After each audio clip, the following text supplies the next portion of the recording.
Pleasure sensor gives you the pleasure, and all of a sudden you're like, right, okay, change the way that feel. Pleasure, change the feel. Pill, button, pill, and all of a sudden pleasure becomes survival. So the pleasure sensor no longer becomes pleasure sensor; it becomes survival. It interprets it as a survival. Tanner, how are you, my friend? I'm good, mate. Well, I'm kind of good. I haven't told you, but about half hour ago, I fell down. I fell down the fucking stairs. I've fallen down the stairs, and I've got a fucking hole in the wall where my foot and my knee's gone, and me broke off my foot in the wall. So I am in pain, brother. Uh, I'm uh, uh, seriously in uh, pain. uh, oh, But I I was can't gonna. speak about pain to you, mate. I can't even say that. So I'm just gonna suck it up, brother. Suck it up. Yeah, I've been fixing my pain, to be honest. You know, pain can be a manifestation of like trauma from like, oh, not just childhood, but daily like stress. I really fixed my back up a lot by drinking more. Dun dun dun. Uh-huh. Drinking more, liquid. Well, brother, I'm Um, drinking plenty of water and it's doing shit all for my foot. So I don't know what's happening. I don't know what's happening with my foot. It's killing me, man. I'm just trying to ignore it. I'm going to ignore it. life is changing. People are getting new understanding of the way forward. I mean, when I was like 20 years ago, the idea of that sobriety is a much cooler lifestyle than being on the sauce, 5 days a week, or what's become quite normal in most households in certainly in Britain. Mm-hmm. They would have looked at you like, I mean, the only people that lived a sober lifestyle back then were people that had problems with it. Yeah. Whereas now they refer to it as AF, don't they? Alcohol free. Yeah. Alcohol It's free. Yeah. it's really become the benefits of it have really come to the fore, and you got so many quote unquote celebrities, sports people traditionally are pretty AF. But people like Daniel O'Reilly, whose podcast you were on, that's Dapper Laughs, folks. Yeah. Very, very funny gentleman. He's espousing the benefits of being AF now. And the other thing as well, if you 20 years ago, if you were to say that you had a sex addiction, people would have just looked at you like, how can you not have too much sex? Mm-hmm. That's Mm-hmm. what a bloke does, not a woman, but a bloke. And of course now we're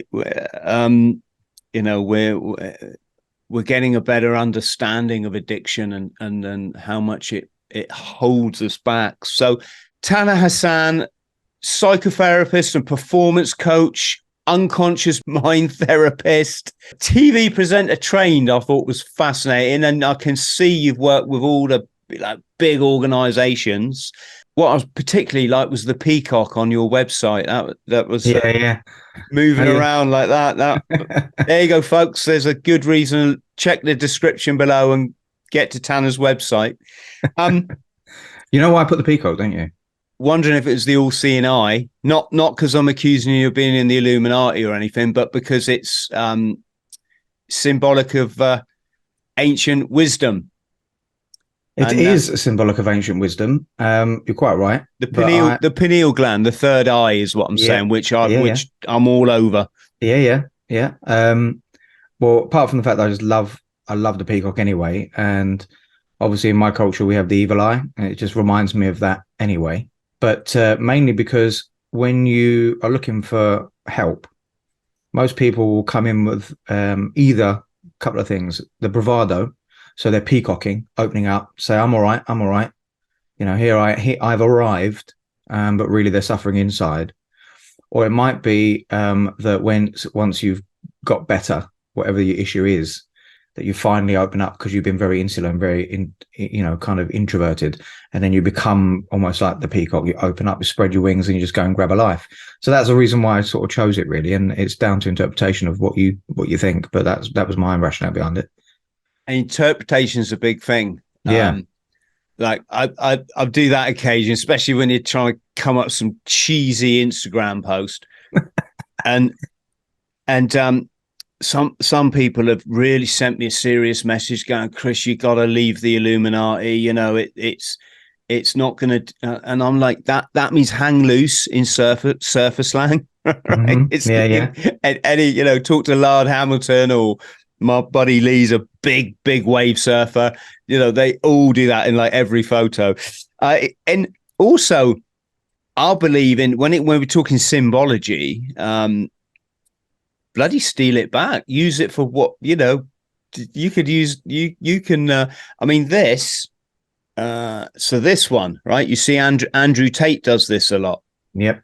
Ronaldo does it, and everyone's like, they're in the Illuminati, you know, they're in the club. It's a mudra, isn't it? That's right. It's a mudra, yeah. There's a few different ones. And there's that one, and then you have that one. But that one's the most comfortable, most easier. The favorite one, incidentally, friends, it's about channeling your energy, your electric circuit that your body has. Doing that has been recognized since ancient Eastern times as attracting like success to you, really. That's why you see a lot of celebrities do this. Well, I'm not a celebrity, but you can't see my hands. But since we started, that's how I sit. I just sit that way. Yeah. As in a steam room, I sit that way. Just have done. It's comfortable. The one I teach my boy is this one. I'll say, right, open up, son. He grabs my wrists and go, wait. I was wondering where that was going, man. I was wondering. There it is. There it is. There he is. I don't know if that's a bit. It's not meant to be rude, but I guess it could be. The first time I saw it, I was a bit blown away by it.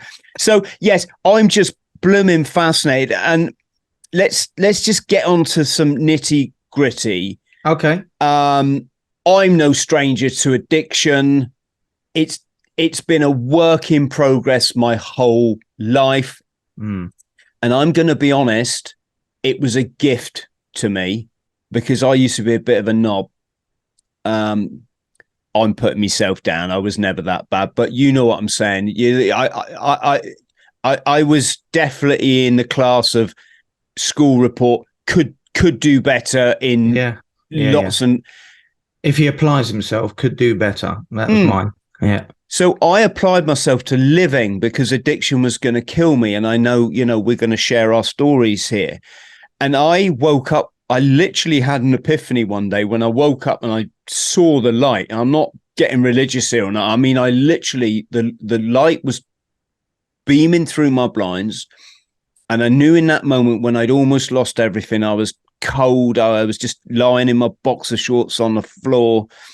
I was too broken to even go outside my front door, and my weekly shop, my fortnightly shop would be for £1.87 to get all my food for a fortnight, right? And believe me, folks, you back 20 years ago, you could do that. In that moment, I would say now I connected with spirit. Taner, I knew everything would be all right, but the ego side of me, so the 3D-dimensional side of myself was like, yeah, but I'm still gonna party, you know. And but I did, give me credit, I cut down, got myself back on my feet, and boom, I went out into the world firing. I achieved every single goal and every dream I ever had. And on that journey, and I don't even know if you call it relapsing when you kind of choose to do it. It's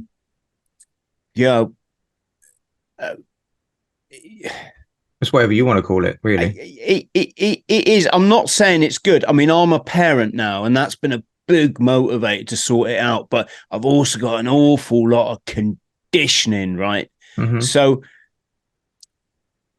what I'm trying to say is I've learned a lot on the journey to stay alive. And now to be getting into esoterics and energy, frequency, vibration, meeting wonderful people like yourself who when you put out the good energy, you attract these great souls into your life, and everything just becomes better. So let's start there. over to you, Taner. What are you able to tell us a bit about Of your course. background? I mean, I think first of all, let's just pick on what you just said, because that was, really important. I didn't want to interrupt you. I just wanted to listen to what you had to say. But I mean, some people will call that lapsing. Some people will call it relapsing. It sounds like you had, whether it's a moment of clarity, a spiritual awakening, whatever you want to call it. And you can have many of those experiences. And I think really what you're talking about there is, let's say someone puts a hand in the fire and they get burnt. Well, the learning is got to be had. But some people continue to keep putting a hand in the fire. It will be different this time. It will be different this time. You're still getting burnt. But if you, from what you're saying, to take what you're saying, is that you put your hand in the fire, you get burnt, and then you kind of learn that doing it this way, I'm going to get burnt. You may get burnt again later on, but again, it's that learning. Right. So if I go this way, I'm going to get burnt. Okay. If I touch this thing, I'm going to get burnt. And it's just that learning all of the time. I don't think we can be so.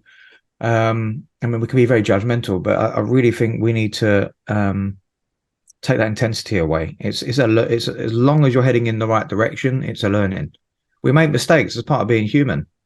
Sometimes we fuck up, but as long as we learn from our mistakes, my view is that I'm always going to make mistakes. I'm a human, but try and make new mistakes, not the same ones. That's the learning. And I think some people give themselves, especially in recovery, because of certain models that are out there. Like if you look at community drug and alcohol services, they believe a harm minimization approach, right? Yes, that's for the likes of the methadone program and such. Right. So harm minimization, they do welcome people that want to be abstinent. That's the other approach. But their agenda normally is about harm minimization to reduce that risk, because they know that it's really a tall order and it's really hard for people to just go, right, I'm done. Let's finish it. I'm never going back. We can't touch anything, For some people, that's really, really scary. And for some, that's not their goal. I've met people, I've worked in those services, that their goal was to drink 1 glass of wine less a week. That was their goal.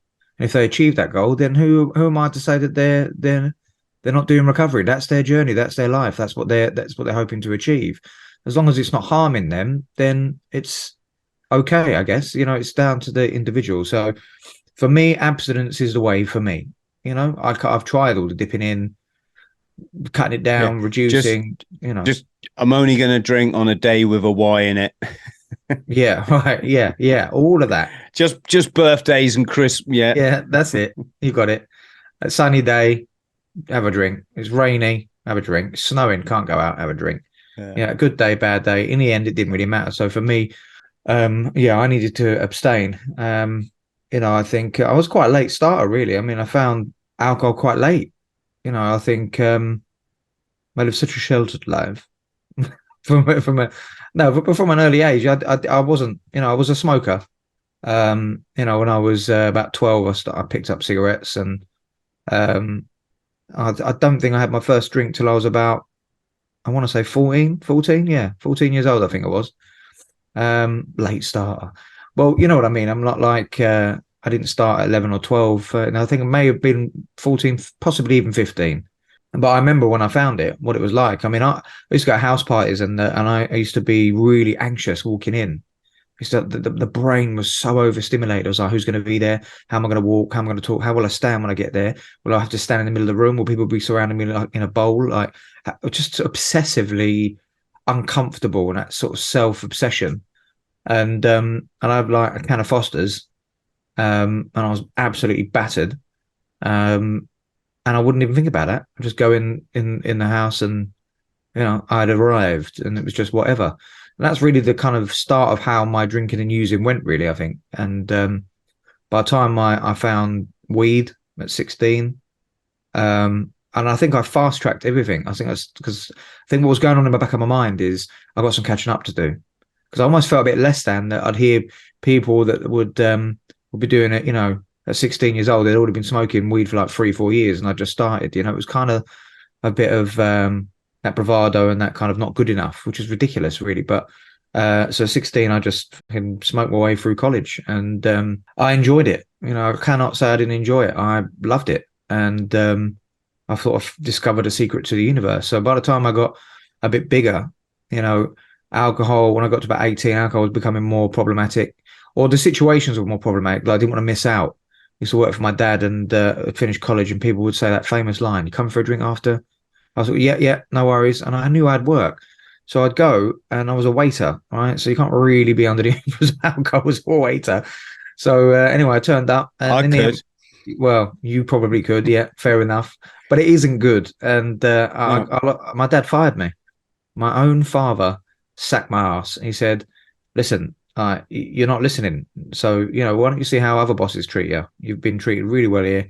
You need to go and taste the real world and see what's it about." And so, of course, I took that as a rejection, used that as the fuel. Fucking my own dad just doesn't want me around, and no accountability, right? And I went through the list of them really, Chris. And you know, when I found ecstasy, that was it. I'd arrived, and I loved that time. And that was really only a Friday and Saturday, only a Friday and Saturday. Um, and that was a regular thing, go up to Fabric and Farringdon on a Friday night, reach for the lasers, let's get right in the middle of it. When Human Traffic came out, I thought, fuck me, I'm in this movie. This is me. This is me. Like, really, everything about it was so well thought of, and it just described a culture that I'd succumbed to. And but of course, there's the dark side, and I do remember that famous line at the end with Danny Dyer, and he says, that's it, no more drugs for me. I said, I'm done, that's it." And they went, "All right, drinks?" He went, "Yeah, I'll have a pint of vodka." Heart vodka. Dash of coke, mate. I was like, "That's me, man." I just so relate to that, and I just saw there it is, and the spliff politics and all that kind of stuff. So I love that movie. I was a fantasist anyway. Movies are a big part of, a massive fantasist, Chris. And I went through the list, mate, until cocaine came in my life and fucking destroyed it. And then, it wasn't fun anymore, and it was using to function rather than to have fun.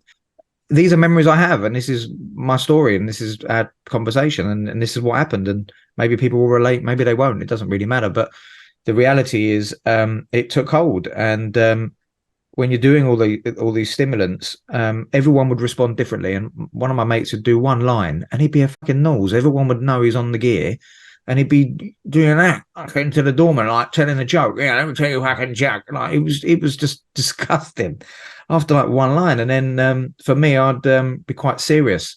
I was a really outward character, but I went inwards. I was quite serious, I think, when I was using. Just made me level out. And but I do too much too quick, Chris. I was such a fiend. I couldn't allow that process, and I just keep going, bang, bang, bang, bang, and then all of a sudden I'm like rigid inside, and slowly I'll be talking to you, and just this fucking hand, this little T-Rex, this kind of little finger starts coming up, and I'm like trying to put it back down. And that kind of stuff used to happen, and it was always kitchens. It was always, yeah, let's do an album, let's do this, and let's do that, and it was just a shit talk. And again, it's in that film Human Traffic. When you're watching it, they're all riding the high. Everybody's connected. Everyone's in the synthetic bullshit. And then the come down, and they're looking around thinking, who are these fucking people? Like, who are you? And that was like that a lot, but it got worse. It was psychosis, voices.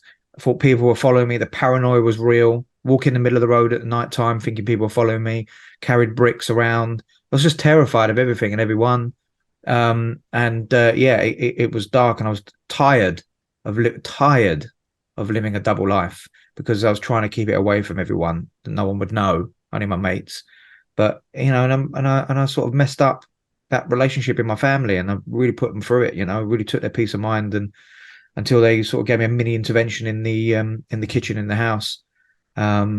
They'd been to see someone. I ticked all the boxes. They knew basically it was drugs, and and they basically said, "Look, shape up or ship out. Like, we need to get you the help." My dad's words were, "Fucking hell, we need to bury him." And my mum was like, "No, we need to come correct, otherwise we'll lose him, and he'll be in a crack house before you know it, and we'll lose him forever." So they kind of knew me. My dad was quite emotional and disappointed and wanted to just lash out, and my mum wanted to just sort of hug me in a blanket, but firmly.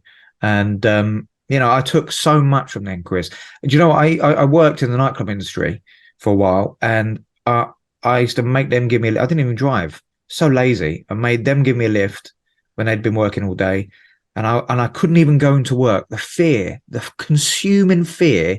I used to go into the Anand cafe next door, have a triple Malibu and pineapple juice because it would smell sweet, so no one would detect, alcohol really that much.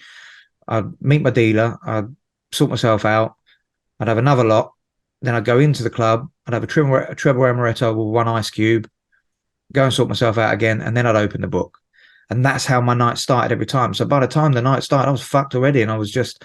But in the end, I couldn't get drunk. I drank myself sober. I went into blackout, and I'd stopped using and carried on drinking, and that got worse. So it was just a downward spiral. What started out as fun and was really enjoyable, and had some wicked experiences. I'm not going to lie, had some lovely times, met some lovely people, but something changes. And what that change was, it was the relationship with it. And that's what makes the person the addict. You can have a heavy drinker, it doesn't make him an alcoholic. It's about the relationship with the substance, the acting out. And my relationship wasn't healthy. It was to avoid life, to deal with life, or to not deal with life, and to sort of escape and get out of myself. And all that kind of mental health, all that kind of stuff was the reason, that was the rationale. So it was no longer fun. And that's when it got dark. And 5 years of darkness before I threw in a towel. Does that make sense? Is that enough about that? It's brilliant. It's brilliant. I'm very different to the mainstream in my views about the whole thing. You mentioned a word earlier, you used the word clean. It's not a word I'd ever say. I used to really sorry, I sound like I'm being rude to my guest. No, you don't. Please. But we can have this conversation. I know we can. Yeah, I worked in I'm a qualified or trained substance misuse specialist, and I worked in a. Oh, are you? Yeah, I worked.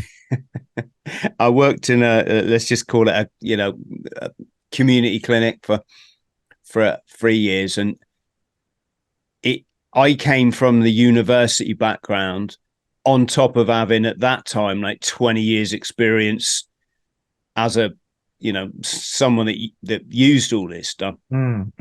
So my practice was about relating theory to practice. Half the other workers, they came from the AA, the 12-step side of things, which, and I'm not here to knock it. I see the benefits in all of it. And I'd say to anyone, if you're going to if you got kids and you got to just do whatever you need to do to get it sorted, no, you're not alone. Right. But just, if AA works for you, NA doesn't matter. I studied the social sciences, so I prefer, I want to know what's what in my head and in, my relationship to whatever it might be. But the language, the stigmatizing language that the AA lot would use, I'm going to say it was like hurtful. You got to remember, it was 100 years old. It was written over 100 years ago from a very old language. Yeah. And I just give an example. So my problem, right, when I was chronically addicted, and shouldn't really be alive. I didn't care about the drugs, even though they left me an absolute mess. My life just that didn't bother me. I could live with that. What bothered me was people's attitude and the fear and the stigma around it. And the thing that literally probably damaged me the most was people looking down at you. I mean, essentially, you're going through a mental health problem. When someone's having cancer, people don't look down at them. People are like, "Oh my God, no, but because of the way addiction's been built up, people don't get it. They don't get this is a manifestation, for the most part, or quite often, of severe childhood abuse and trauma. This is what when you're calling people like smackhead and cokehead and he's dirty and I'm clean, and what you're essentially doing is disassociating yourself with this person's history and how did they get to this sort of place, And I think when you're in that dark place, a big part of coming out of it is building back your self-esteem, your self-confidence, your self-image. Language is so powerful, you know. It's It is. It so is. It is very powerful. so powerful. Bruce Lee Um, says it, doesn't he? Bruce Lee said some very profound stuff. I'm not gonna. I was going to recite it, and now it's left my bloody head, so it will sound awful. But he basically said that. Well, that in a nutshell is the reason why they cast spells. You know, that's why they call it spelling. I thought that really made sense to me. You know, words have impact.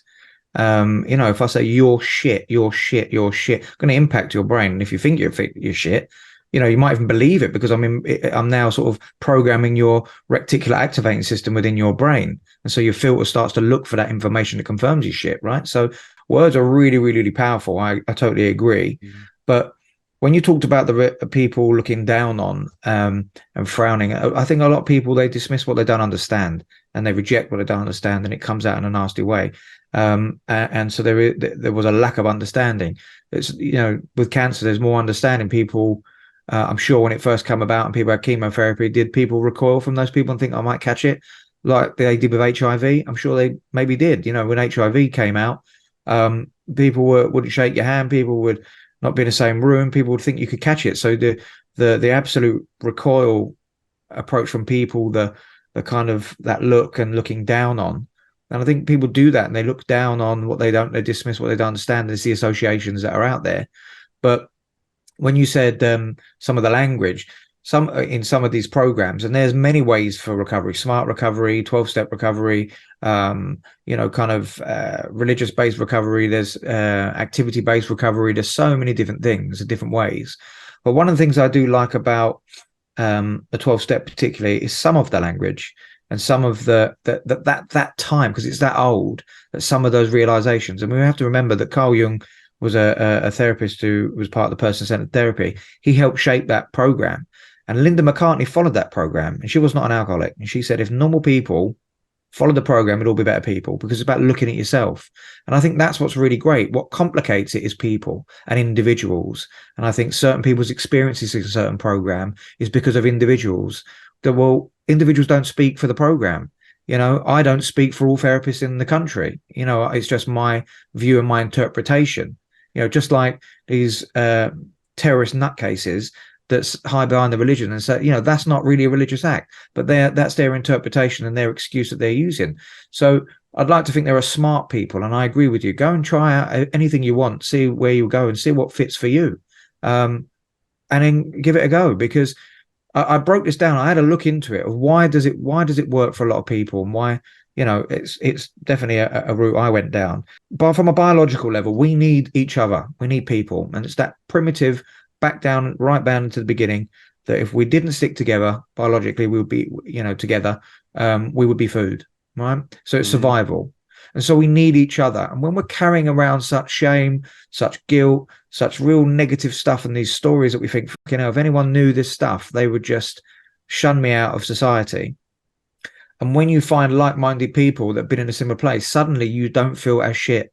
You suddenly think, well, maybe I'm not unique in a negative sense. Maybe there is some hope. Or you might hear somebody's story it's even worse and they found a solution. You think, shit, this is going to help me pull me out my ass. And that's what my experience was. And I think I was around good people. I came in at a good time, found a lot of wisdom, and they weren't people that were ramming recovery down your throat, and they were more gentle. They would hug you and tell you they love you till you love yourself, but they'd also tell you when you're being an arsehole. And I kind of think that was my experience, and I needed that because they saw me, they knew me, they, you know, that's just what I learned. But I've heard many stories of different kind of experiences they've had, or people you know, rejected it because they've still got the ego and they're judging. Well, I wasn't homeless, I wasn't in prison, I wasn't jacking up in the groin. So they get that kind of one up thing. It's like, yeah. You know, I don't think they started out that way. I don't think little John woke up and went, "Yeah, I want to jack up in the old neck. That's going to be a great idea. Start off with that." It doesn't work that way. Yeah, so it's a misunderstanding. But as long as we've got the humility, and as long as we've had enough, and we're desperate enough to seek the solution, whatever that is for you, go and get it. I need people. I can't do this on my own. And clean, I love the word clean. I love the fact you're the first person I've ever met that wouldn't use that word. But I tell you why I use that word, because it represents so many things. It's got no association with drugs or alcohol, being clean. It literally feels, for me, like cleansed, wash. The association of clean for me is start again. Like when I'm eating clean, if I'm eating shit, I've done stage where I've eaten so much shit, it's unbelievable. And I feel ill. And then I made that decision to change, and I'm having steamed salmon with spinach and, whatever I'm doing, it takes 5 minutes to cook. And I feel clean. Start going to the gym. I'm feeling good. I feel clean. I sweat it out in a steam room all the time, Chris. I feel clean. So to me, it's a different meaning, and it has a lot more weight for me. But that's my interpretation, and it's really interesting. Everyone's interpretation is very, very different. So that's all I got to say about that. Yeah, this was the problem I had working in the community. Is people could only see it from their perspective. And I wasn't working, I didn't study 5 years in university, like for me, although, you kind of do a bit. I did it because I wanted to help people. Yeah. And when I was working, people, I don't mind, it's just a work. I'm like, no, when you're down on your luck and you're battling this thing and it's horrible. Well, I'm preaching the choir now. But for people that might not have experienced addiction, it can be the loneliest, most frightening road. You feel ostracized from, you can feel ostracized from society. To hear that language that this person, oh, I'm clean. Oh, what? And you're saying I'm dirty. And then you wonder why I've got a problem with addiction when that's what you think of me. Thanks very much for that. Could you not just say that you're substance free now? It's a much nicer, nicer choice. If people's internal dialogue, they need to use that word, fine. But stigma is what holds people. It's what keeps people oppressed. It's what keeps them, it's why we don't use the M word anymore, which was normal when I grew up. Everybody used it. But then one day someone said, listen, do you think the black community are actually being helped, that this is how we view them? Or should we just view them like human beings and maybe change our language? And that was a big thing for me, Taner. But I mean, it's not a big thing. It's just, I wish other people could see it. But like I say, I spent 5 years studying the social sciences. So well, it's no different to the sober community calling it alcohol free, right? Because the association of sobriety would indicate one as an alcoholic.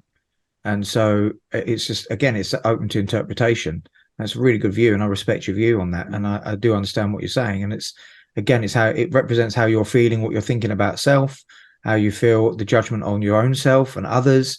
I think it is an individual journey. It's an individual experience of the certain words that we use to describe self. I mean, I used to hear people just say, well, I'm an addict. I'm an addict. I'm an addict. So that's one I struggle with. I'm an addict. I'm an addict. I'm an addict. It's like, hell no, I'm not an addict. I'm a human. I'm a person. I'm a man. That's what I am first. I don't think someone's got cancer goes around walking around, I've got cancer, everyone, I've got cancer. It just doesn't work that way. If we keep saying that, in a way, we're pushing ourselves down. We're keeping ourselves at a limited viewpoint. That's it. But that's not a dismissive for those that choose to say that, because I know there are certain things you have to say in certain programs or in life to help people understand what you suffer with. But I used to wear that like a label.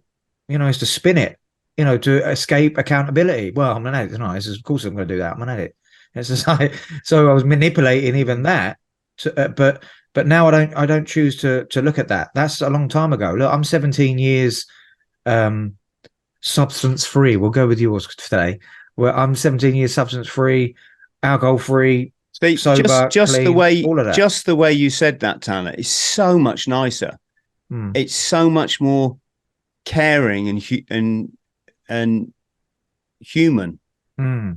Because what people are, what people that haven't been there don't understand is, it's what I said. You're looking at an adult that's been so battered as a child through whatever it might be, sexual abuse, physical abuse, neglect, that their internal dialogue is so negative. that to get over that, they have to alter their mind state by using substances. That's the only time they can feel quote unquote normal, right? And when I look back, even though I didn't think that at the time, I just thought I wanted to get off my head. But when I look back, I can see I was, I was self-medicating for trauma, probably, and have done on and off like quite a lot of my life, if I was honest. I've tried to become a better person. I've tried to get it together. And then you chat to like a professional. They say, "Oh, Chris, come on our podcast. So you were an addict." It's like, oh, yeah. Why don't you say, "Chris, you're a skydiver. You're, exactly. You're a qualified pilot. Did you serve in the Royal Marines Commandos, the toughest infantry force on the planet? Have you written 6 best-selling books? Is it true you've traveled to 85 countries across all 7 continents? You're an Antarctic explorer. You scuba dive with icebergs down there. You taught street kids in Mozambique, and you drove volunteer journalists to India for free so you could write articles about people in poverty. Then you started a really popular YouTube channel and became a public speaker." No, it's like, so you're an addict. It's, oh God, just let's go. let's lose the stigma, folks. I was someone that at times in my life I've been challenged by addiction. I'd even prefer problematic alcohol use to alcoholic. There's stigmatizing labels whatever we want to. And go back to our Bruce Lee. It's so powerful, but it's whatever you feel comfortable with, Chris, really. And I think I never really questioned it when I first came around, because I just was desperate and I just went with whatever I went with. But the more I've grown up and the more I've lived life and learned other things and other skills and then studied and experienced a lot of things, that some of my beliefs have changed, some of my values have changed, and that's okay. And there's some that haven't, that I still hold. And I think one thing they do say is live and let live. I mean, I am conscious that we are talking about a particular type of program, and it sounds like we're bashing it, but no one's bashing it. I'm part of a particular recovery program, and we're just talking about how words are so important. It's just to point out that there are a lot of people at the moment, because we've got a responsibility to be a bit clearer, because there is an alcohol-free market now, and there is that's growing daily. It's astounding really how much is available now, and people are almost trying to pull away from being associated with certain programs, and the language is really important. But I just think I never really thought about too much, but there are things that have changed along the way, because of things that you said, where you've studied, you've learned, you experienced, been around different folks, having conversations. And I just think live and let live, do what the fuck you want to do. I live free, man. I like to live free. Sometimes I'm a prisoner of my mind at times of other things, but I choose to live a healthier life. I won't say a healthy life, a healthier life. I still eat shit. Waistline's still got to go. Dad bod's in full flex. There are things that are with me. I'm not going to be perfect, and I ain't striving for perfection, but there are lots of the language and lots of things I've learned through people on that type of journey, and it's been invaluable really, and it's really set me up. But I didn't want to be a clone. I want to make sure I'm still an individual and I'm unique. I got took along to a couple of meetings because I met some really nice people. It was probably when I was at uni. I couldn't do it, Taner, and I'm not, this is not a judgment. Like I say, if you got a problem, you do what works for you, especially if you've got kids. But when I hear people going, I'm like, no, you're not. You're a damaged child that's self-medicated to try to get over the pain that you're suffering inside. Addiction is a learned psychological behavior. It's the rats in the cage that they push the button, they get a food pellet. They push the button, they get a food pellet. You take the food away, what do? They push the button because it's a learned response. And then you got to unlearn it. So this was kind of what are we facing in society? What's society's biggest problem? What do the controllers, what's their MO? What's their biggest tool they use? It's division, isn't it? It's creating the other. Black Lives Matter, transgender. It's always about separating people into groups and setting them against themselves. Whereas no, we're all the same. We're actually one. We're actually the universe experiences itself subjectively in these separate meat suits. So Tanner's me and I'm Tanner. That's why it's so, labels and this stuff. But that's why unity is important. Like you say, they don't want us together, and that's why if you go into a sort of program like that, you'll meet all people from all walks of life, and they encourage you to create that unified approach and that unity. So even whoever created it knew at that stage that the key to success was the unity aspect. But I know you're right. I mean, look, I don't know if you can hear this. I filmed it today off the news. I don't really watch the news a lot, but let's see if you can hear it. This is exactly what you're talking about. They're talking about someone. I want to say Denmark. I might be wrong, but there's been an issue. This is this morning. Sadly, a man has basically killed a couple of people and gunned a couple of people down in their home, and then also a teacher. Right now, I'm just going to go on a whim here and guess that he was white. I'll tell you why. Because he hasn't mentioned that he was Muslim, he hasn't mentioned that he was black, he hasn't mentioned they haven't mentioned anything. The next segment, straight away, police are with the firearms, etc., etc., etc., and they're outraged because their colleague killed a black man. What the fuck does that have to do with anything? Why do you have to state that he was a black man? He was a man. He was a man. Until we get to that place, we're never going to move forward. And it's really, you have to listen to the language they use on the news. It boils my piss 100% when I'm listening and watching the news. Or they'll say he had mental health issues. So that guy, I guarantee you, that first report, they'll say he had mental health issues, right? But if he was brown or he was black, they want to mention that like it's really important. Or if he was a migrant, or if he was, religious, whatever religion he had, they will specify. But they won't specify if he was white or Christian. I've never heard it on the news going, a white Christian man went and gunned people. And we have to be careful what the language that we're using, that we're almost suggesting that to point out their race or their ethnicity is the reason why they've done this act, is where some people might go.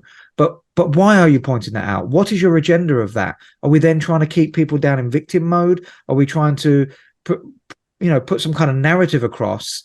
And it's just really dangerous because the box lies to us sitting in that room and that we watch. And these are the things that really does my head in. They never specify anything else, but 100% what religion they are. If it's not Christian, they'll mention it. I've never in a million years ever heard anything else but that. It will either be black man did this, migrant from Egypt did this, such and such gunned this person down. They're looking if it's linked to terrorism. Or there's no links to terrorism. They're assuming they're going straight to that place. But if it was Caucasian and Christian or whatever, that never comes into play. You don't even know. Not that it matters. It shouldn't matter. That's the point. I don't want to get twisted. I'm not annoyed because I'm a brown person or a person of color speaking in that way. What I'm saying is I don't care where you're from or what you're doing. If it's relevant to the story that a man has illegally come over here and committed some crimes, that's important for context. For context, get it. But if you're just saying these things, it creates to the vulnerable a real negative association. Yeah. And it's what dangerous. We're saying is, if it's a guy that's lived in Denmark his whole life, and he's a Danish citizen, what does the color of his? Yeah, exactly. But yeah. if he was Muslim or Jewish or anything like that, they would be bringing it up. 100% they'd be bringing it up. And it's like, well, he may have been born and raised in Denmark. Like, who cares? Like, unless he said this isn't the name of my religion is why I'm doing it, that makes the news. That's context. This is another thing, is people in sobriety, recovery, abstinence, whatever we're going to call it. I don't think those words matter too much. There seems to be a massive cognitive dissonance or just a lack of cognition with how they got there, and you can see they're like loading blame on themselves, as if they chose to adopt this lifestyle that bloody nearly killed them. Do you think there's a cognitive dissonance there, that people don't relate how you end up in later life to childhood experience? I definitely think that insight can lack in some. Some people can't understand the connect the dots. Not everyone analyzes everything, and that's where therapy really helps. Connect that, give you that space and that time to sort of try and make those connections, right? But when you first come into a recovery program, whether it be in the community drug and alcohol services or private or community programs, whatever you want to go into, I can't speak for others. I can definitely speak for myself, because I don't think it's right to speak about others. So I don't know what everyone else is thinking, but I felt lost. I had no connection. I hadn't got a fucking clue what I'm doing, where I'm going. So much low self-worth, suicidal thoughts, everything. So when I came in to see like-minded people and found they had a solution, you're damn right. I was thinking, well, I'm this, I am that. And it was like that for a couple of years, because I needed that sense of belonging. I needed that connection. So that's what I needed. But I don't feel that way now, because what caught up is my self-worth has caught up. My self-belief has caught up. My values have changed. I've reevaluated. I've got enough about me now to start figuring out what is it I do want rather than what I don't want. Start figuring out what I actually like. What food do I like? I didn't know anything like that anymore. That kind of stuff.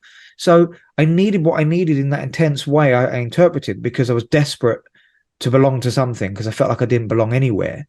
And I think that's what it is. It's that's what it was like for me, until I was held enough that the fog cleared and I found my self-worth, and I found that I was more than just the label. I was more than just that, because I used to look in the mirror and say, you're a piece of shit. That's what I used to say. That's how I spoke about myself. You're a piece of shit. Right. And then you talked about the I pressing the button and getting the pill, pressing the button, getting the pill, pressing the button, getting the pill. And that's it. The overriding obsessive thought to change the way that you feel. Why does that happen? Well, look, the frontal cortex and the midbrain stop communicating at some point. This is what we've learned within addiction. And what happens is the frontal cortex, like your guide, is saying, hello, like, don't use today. It's not a great idea. I wouldn't get off your nut. This is not a great idea. Midbrain can't hear you. Looks to the pleasure sensor over the left and goes, yeah, I'm going to go over here. Pleasure sensor gives you the pleasure.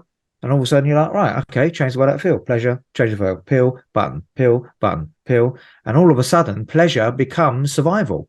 So the pleasure sensor no longer becomes pleasure sensor. It becomes survival. It interprets it as a survival. And this is why with research that they've done with mice, that they will keep doing it until they died.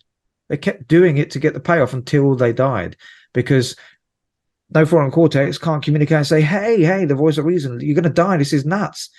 And so what happens is, when you come into a place of abstinence, when you stop the activity completely in its entirety, then at some point, the front cortex and midbrain can communicate with each other. So there is evidence that suggests from a scientific level that if there is a time away from that type of activity, and to do that, we need others. We can't do that alone.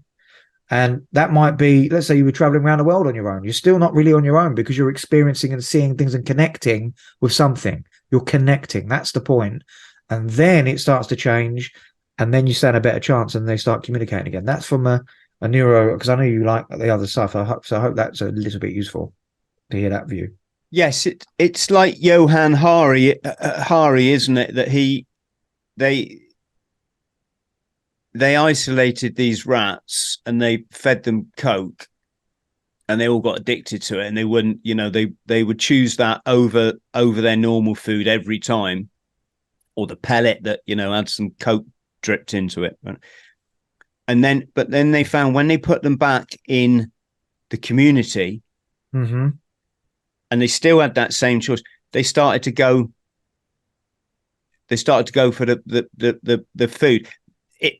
In essence, the suggestion is that people can get isolated and feel a great sense of loneliness, can't they? And yeah, but they also did this with monkeys, didn't they? They also did this with monkeys. Sorry, was it created 3 different types of personalities? So it was alcohol, water, and what created it was with the type of monkeys that went there, they didn't like it, never returned. Some went back to that particular water and occasionally went back there.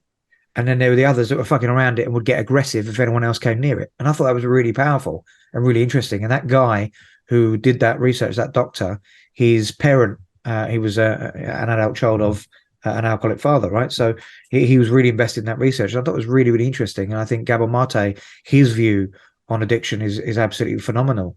I absolutely love that man. I think it's brilliant. I think it's not everyone I've ever met has suffered serious trauma or mini trauma, right? So what we're saying here is when we look at the science within the brain, it doesn't necessarily mean, yes, there is a high proportion of people that have been through trauma and quite a large proportion through sexual trauma as a child, for sure, in my professional experience.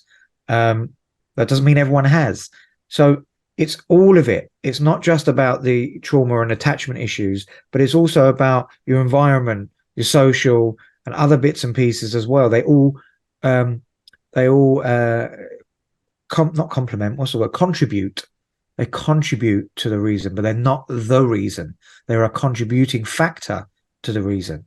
And there's more research around the brain. When we look at those monkeys, it means that there's something going on within the brain, the way you respond to that particular substance, that's making your brain interpret in a certain way. So we know that it's not just about suffering trauma. There's also something where we respond chemically. And so these are kind of things that we need to look at. We've dismissed nothing, basically. I don't know it all, and I'm still up for learning more. So, Yeah. And life itself I think, is traumatizing. Yeah. If it wasn't, why would people stop saying hello to each other in the street? Everyone's just scared to hold their head up now. We're angry. We are an angry nation now, mate. We are angry. Everybody's pissed off, angry. Well, not everybody, but to look around, it's not the same. People are being squeezed. The pressure. We're being fed pressure and stress. We're being fed pressure and stress all the time. How many people have you met have thought about, fuck it, I just want to go and live in a remote island in Thailand somewhere? And not just the pressure and stress, but the self-image is being shattered by social media. Yeah, I mean, all of that, the filters, the AI, this is how you got to look, the selfies, what's behind it, and again, what's the motive? And I say that about everything in life. What is the motive? Question the motive, and that helps you understand your why. What is your motive? What's the motive of sharing a selfie on your story? Is it because you're trying to? What is your motive for doing things? What drives you for that? I always question the motive. So therefore, if people are putting selfies up because they want to share it with their friends or because they think they look really good and they wanted to share that memory or just put it up, that's fine. It might be because I want to boost my content, want to get more followers. Okay, whatever your reason is, motive. Question the motive. And I think a lot of people don't know, and they get caught up in the negative aspects of that stuff, because I've met many people that use social media in that way. If I show you a good version of me, perhaps you'll believe it. Maybe I'll believe it because actually I feel really shit. So the motive is a sad one, isn't it? It's not sharing it. The whole thing's confusing. I've said this a lot in podcasts. Would I have an Instagram account if I wasn't in, whatever it is I do in the media? Okay, this is a difficult one because you're going to make some good posts that are going to add to my life. Matthew Pritchard, wonderful chap, very inspirational. What I'm saying is there is something to be gained if you follow genuinely nice people who are trying to help you. If they're in service, they call it being in service, didn't they? We should all be in service if we want to live in paradise ourselves. So yeah, maybe I would have an Instagram, but it would only be to follow them. It wouldn't be to say, hey guys, look what I had for tea last night. Sorry, it makes it sound I'm trying to big myself up. No, I'm not saying that. I'm just, it's something I thought of a lot, Taner, is like, I hate it. I hate it. And it's whatever floats you in it. It's what motive. I mean, look, listen, I laugh because I do that sometimes. If I'm really if I'm cooking it up, proper barbecue, I've been at a guest mate, one of my mates' house, and he's Albanian. His other mate is Kurdish, and bruv, they're cooking, and his wife is Estonian, bruv. So I was posting that up all day long because I was like, wait, look at this food. Yes, but I'm carrying it in a different way. I know what you mean. It's why are you using these things and what's the reason like behind it? And for me, I don't even post because I got caught up in that, Chris. I did get caught up in that and looking at everyone else and fuck, I need to be posting something. And Dr. Oh, Julie's posting, and I thought, no, I only need to post if I've got something to say. If I haven't, and that's fine, like because otherwise I'm wearing it differently. And I choose to wear my life like a loose garment, not a wetsuit. I've done all that. Wetsuit approach don't work. Loose garment, that shit, and just enjoy it. And so I have a much better experience, a healthier relationship with social media. You know, so I totally agree with you. And I shouldn't have said food. That sounded really rude. If someone's cooked a nice meal, they're impressed, that's fine. It's the one where, like, I've got a friend, and seriously, all I can think of is something inside must be traumatized, mate. Okay. yeah, Because when you get a bloke and every, it's just, it's, it's so weird. but there's And it could be also mental health, Chris. Don't forget, right? So let's home in a little bit, right? So let's see the person. What could be going on is low self-worth, low self-esteem, needing validation from others because I don't know how to validate self. And so if I do these things and all the filters and put it out or tell you what I have, even if it's not really anything, and I get a reaction and I get a positive response, I feel validated. There's all different types of reasons. That's just one, isn't it? So yeah, I try and not judge too much. I choose to sorry, can follow. I just feel like I've been rude again. I didn't mean, what I I don't mean think you is, are being rude, Chris. what Listen, stop. you, You are not being rude. You've said this too many times on this podcast. mm, We are having a chat. We're having a conversation. I appreciate you got a platform. And I think if anyone misunderstands that's their shit. yeah, I'm okay. not hearing that from you, man. We're just having an open conversation. Two men having a chat. This is what it's about. Otherwise, we can't share our truth. You're not saying I believe this is it, but that's your opinion, even if you did. But I don't think you are being horrible. I'm not taking it as that. We're Mm, just having a conversation, man. Just having a conversation. yeah, no, I mean, what I mean is it's kind of weird that, like, it's awkward, isn't it, to point out, because I feel like when I'm on a night out with this person, not that we, do that very much anymore, but used to do it a lot, could sort of put my arm around, and someone did it to me once because I was that person, just in a different sort of, I was just a bit, too intense, a bit out there, and you just think you could put your arm around and say, listen, just, you don't need to be doing it like the selfies all the time. I don't think people look at them and they're impressed. I think they look at them and they're probably a bit concerned, um, that you're unhappy. Mm. Interesting one. You mentioned parents, like your dad getting really cross, and is that intergeneral? Do you think? I mean, it can be that intergenerational thing where they they don't want to accept any responsibility for what, for what they, for what their lack of input, should we say, might have been. Yeah, I think well, there's a lot of shame. I think my dad's interpretation is a lot of shame. He tried to do his best, I guess, and teach me the right way. And in his view, what the right way is. And he was a great dad. He still is a great dad. And okay, he was a bit hard in approach, but he was definitely cut off from feelings. He was a prisoner of war, PTSD, came from Cyprus in 1974. And, so some of his approach, he's quite practical. He's quite fix it, can do guy. Boom, boom, boom. No, do this, do that, do this. Probably didn't really say, how you feeling? I know you can't do this, but how you feeling about that? That would be more mum. So, but he's like that now. He's softened up as he's got older, and he'll say, "I'm proud of you, son." Look at me, and that's lovely to have that. But he was quite harder in that, and I showed him a lot of disrespect. So of course that brought up stuff for him because he was taught very differently. He feared his dad, and there was a lot of respect that he had, but he also had fear from his dad. And my granddad was a miner. He was in the Secret Service in Cyprus. And he was quite hard, big, a really big kind of guy, massive big hands. You know that film Gorillas in the Mist? those hands, they're my dad's hands, man, and my granddad's hands are huge.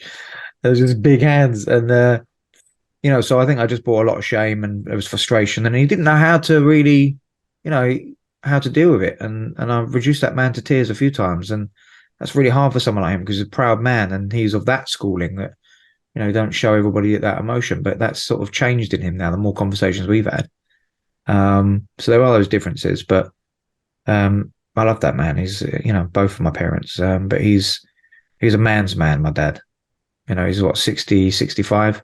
He's a man's man. I just And remember I was living with a chap. He was in uni at the time. I was a bit older, and he started to sell a little bit in this, a little bit of that in the nightclubs, if you get what I'm saying. And he got caught. Yeah, I got a phone call one day, Chris, and I'd met him through clubbing, and I was, Chris, I'm in trouble. I've got nowhere to live, mate. The police have been round. I've been kicked. I said, mate, come on round, or I'll come and pick you up. And we got on like house on fire. He dropped out of uni and he'd been making money dealing for like the last year, and he hadn't told his parents, right? Anyway, wait, quick, long story short, and this is in 40 Nights, friends, one of the books up there if you want to read more. He went to court. I said to him, I said, Jim, Tim, you'll be fine, mate. A few grams of it. No, he wasn't fine. They give him 2 years, 2 years in Exeter, right? So off he went. I says, anything I need to do for you? He says, nah, mate. He says, that my brief's going to call my parents and all that. I was like, okay, well, just keep in touch then. He goes off to prison. Literally 3 months later, my phone rang, in the house phone. Hi, Chris. Jim's mum. Jim there? I said, you don't know, do you? She said, no, what? I said, Jim's in prison, Marlene. Oh. They think their son's in uni studying bloody, whale masturbation or some such degree. And no, he's in a hardened bloody nick. I think X's mid-range hard. Anyway, so they came down to see him, obviously, and then they came onto my place to pick up all his stuff. And his mum and dad came in. His mum was all like, Chris, how do we thank you? You put up our son when he was thrown out. He was homeless. You stored all his gear. You clearly were being good to our boy. His dad sat like that. Couldn't even look at me, right? Oh, it's just not right. Oh, it's just not bloody right. Oh, and I know his dad would have blamed. No, he? They looked at me and they said, Chris, I think this was his mum. She said, just tell us one thing. We know Jim was selling this stuff, but he didn't take any himself, did he? It was like, wow. The mentalness of like the cognitive dissonance is you don't care that your boy was selling this stuff to other people, but you would care if I was just looking at his dad thinking, God, do you have any idea why your son turns out? I'm not blaming Taner people here. Big thing for me was forgiveness. Anyone that quote unquote wronged me in the past, I realized I had to forgive, and I did that by understanding their story and looking at why did they turn out. This happened to them in that. Right. That wasn't very nice. And I pictured them like being might have been a battered kid themselves and crying or gone through, like you said, what your dad went through, prisoner of war and all that. And that taught me empathy, So I'm not trying to like assert blame here on. No, I get you. People, but it's a rich tapestry, isn't it? That it helps I think it just helps in recovery to understand all this sort of stuff. Yeah. So I think to answer your original question, I think it it comes over time. If you stick around long enough and stop punishing yourself and stop hurting yourself and destructing yourself, or going that path of destruction, I think then you get that moment of clarity. You get that awakening. You get that back, and you learn new things, and then you're able to then go, aha, okay, and connect some dots, seek out extra help to help fine tune that kind of stuff. You know, I did that certainly later on in my life, when I sought out some help and around certain areas, and I was really glad I did. And I know I had to wait till that time, because I wouldn't have understood it earlier. Someone who's just coming in straight off the street, you know, not off the street, but anywhere, but like just comes straight in and puts a drink or a drug down, and you go, right, let's talk about childhood trauma, and let's talk about this and when this happened, and boom, that's just going to fry your nut. They just won't be able to cope with that. You know, you need to. There is a time and place, which is why when I used to run private rehabs, when you go to private rehab, it is all about your powerlessness and your step one and understanding. The first step, which is asking for help, and also understanding that you can no longer. This is not working for you, and you have to accept that, the acceptance element, to actually, I cannot justify this behavior anymore. It's not working. But in that 28-day time period that you're in, you don't start smashing them up with, right, let's do all your trauma. The longer you stay, the more we'll do. But you just can't compute, because you've just got to understand those skills first. You've got to understand that belief first, that you actually have to be done and that it's not working for you first. So I think it was that time frame, isn't it? And yeah, so I think for me later on in my life, I'd probably say maybe 5 years, then I started to look at some other gear. I needed some help for, and I'm glad I did that, because I wouldn't have had the emotional intelligence to really connect with that stuff until that time. For me, everyone's different. I just think, slowly, drip fed. I had to be drip fed, but there were things that needed to be quicker. So that's my view on it. Quick interlude then. Daniel O'Reilly, he's a good laugh, isn't he? He's hilarious. Yeah, he's a great man. Great guy. Yeah. Do you know what? When we did that podcast, it was so fucking cold. It was ridiculous. It was warmer outside than it was inside, because the guy forgot to put the heating on.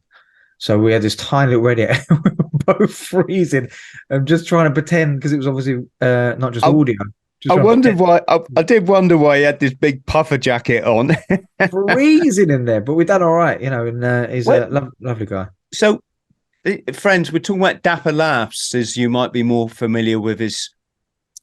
What's that? His stage name? Do you know where that name comes from? Yeah, that's his comedic name, isn't it? Dapper Laughs. Yeah. Yeah, interesting. Yeah. I didn't actually ask him that question. Maybe if I interview him, I will ask him that question. Yeah. He's firing in sobriety, isn't he? Yeah, I mean, look, he's been through his own stuff. He's publicly said it anyway on his podcast. He reached out for some guidance and some support and some help from myself, and put him into some potential options and the direction, and and he valued that, and that was a real pleasure. That's how I sort of spoke to him, got to know him first, and then it was a friend of mine who said, "Oh, I think you should get him on, and we'll have a chat." And I asked him why are you doing it? He said, "Well, it's helping me." He said, "That's what it's about." And I thought that's the essence there. If he's going to go down the angle that I'm doing it for followers, I'm doing it to, get people to. If it's that, it's never going to work. But it isn't that, because it's organic. You can feel it. He's doing it, and he's open about it. I'm doing this to help others and raise awareness, but it's also helping me. So that's a good thing, and that's real. That's the truth, isn't it? And he really is opening up, because I guess it's quite a hard transition for him, because a lot of people knew him for the sesh, glorifying and having a laugh around the kind of stuff, and then all of a sudden, boom, it's really serious, and now he's got to stop doing that behavior. And I'm sure he probably did lose quite a few people, because there were a lot of followers that were still embracing that lifestyle, or didn't have a problem with getting on it, and actually felt like, oh well, that's not really in line with my goals anymore, so I'm not going to follow you there. But when a door closes, another one opens. It's like, that's the old cliche. With everyone was using drugs around me, and so therefore I thought, well, I'm going to be lonely. But that's not the case. I can't tell you how many people in my life I've got that don't use drugs. There's so many, so Mm. things change. As you said earlier on, what you put out, you get back the energy you put out and the circles you mix in and the belief, like, who you can hang with and talk with. And if you just feel that you're limited in your belief and you've got to be in a certain type of group, I always say, are they good to you and are good for you? And if they're not, if you can't answer yes, they got to go. I want people to dance, dance with me, really, not shine on my dark, dance in my light, not shine on my dark. Don't need that. Mm. I know what my demons are. I know what my mistakes are. I don't need anyone to do that, but I need support. The real friends that I need in my life aren't sort of celebrating when it's all great with me. It's when I'm going through the shit. Who can I pick up the phone to? If I'm in the shit, who can I pick up the phone to and will they answer? When they say, how are you? Do they listen to the answer? Are they invested really? They're the type of people I have in my life. And that's not many, Chris. And that's all right.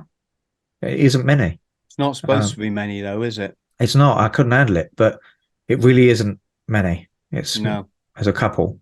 12, 12's probably enough. 13's probably too many.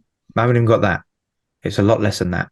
Yeah. It's about the quality. But if I'm really in the shit, I know there's a couple I can pick up the phone to. But if I'm really doing well or something's really successful, plenty of people. So I choose to make sure I don't forget those ones, because they're the ones who've helped me, who've paved the way, who've really supported me. And that's how I try and live my life as well.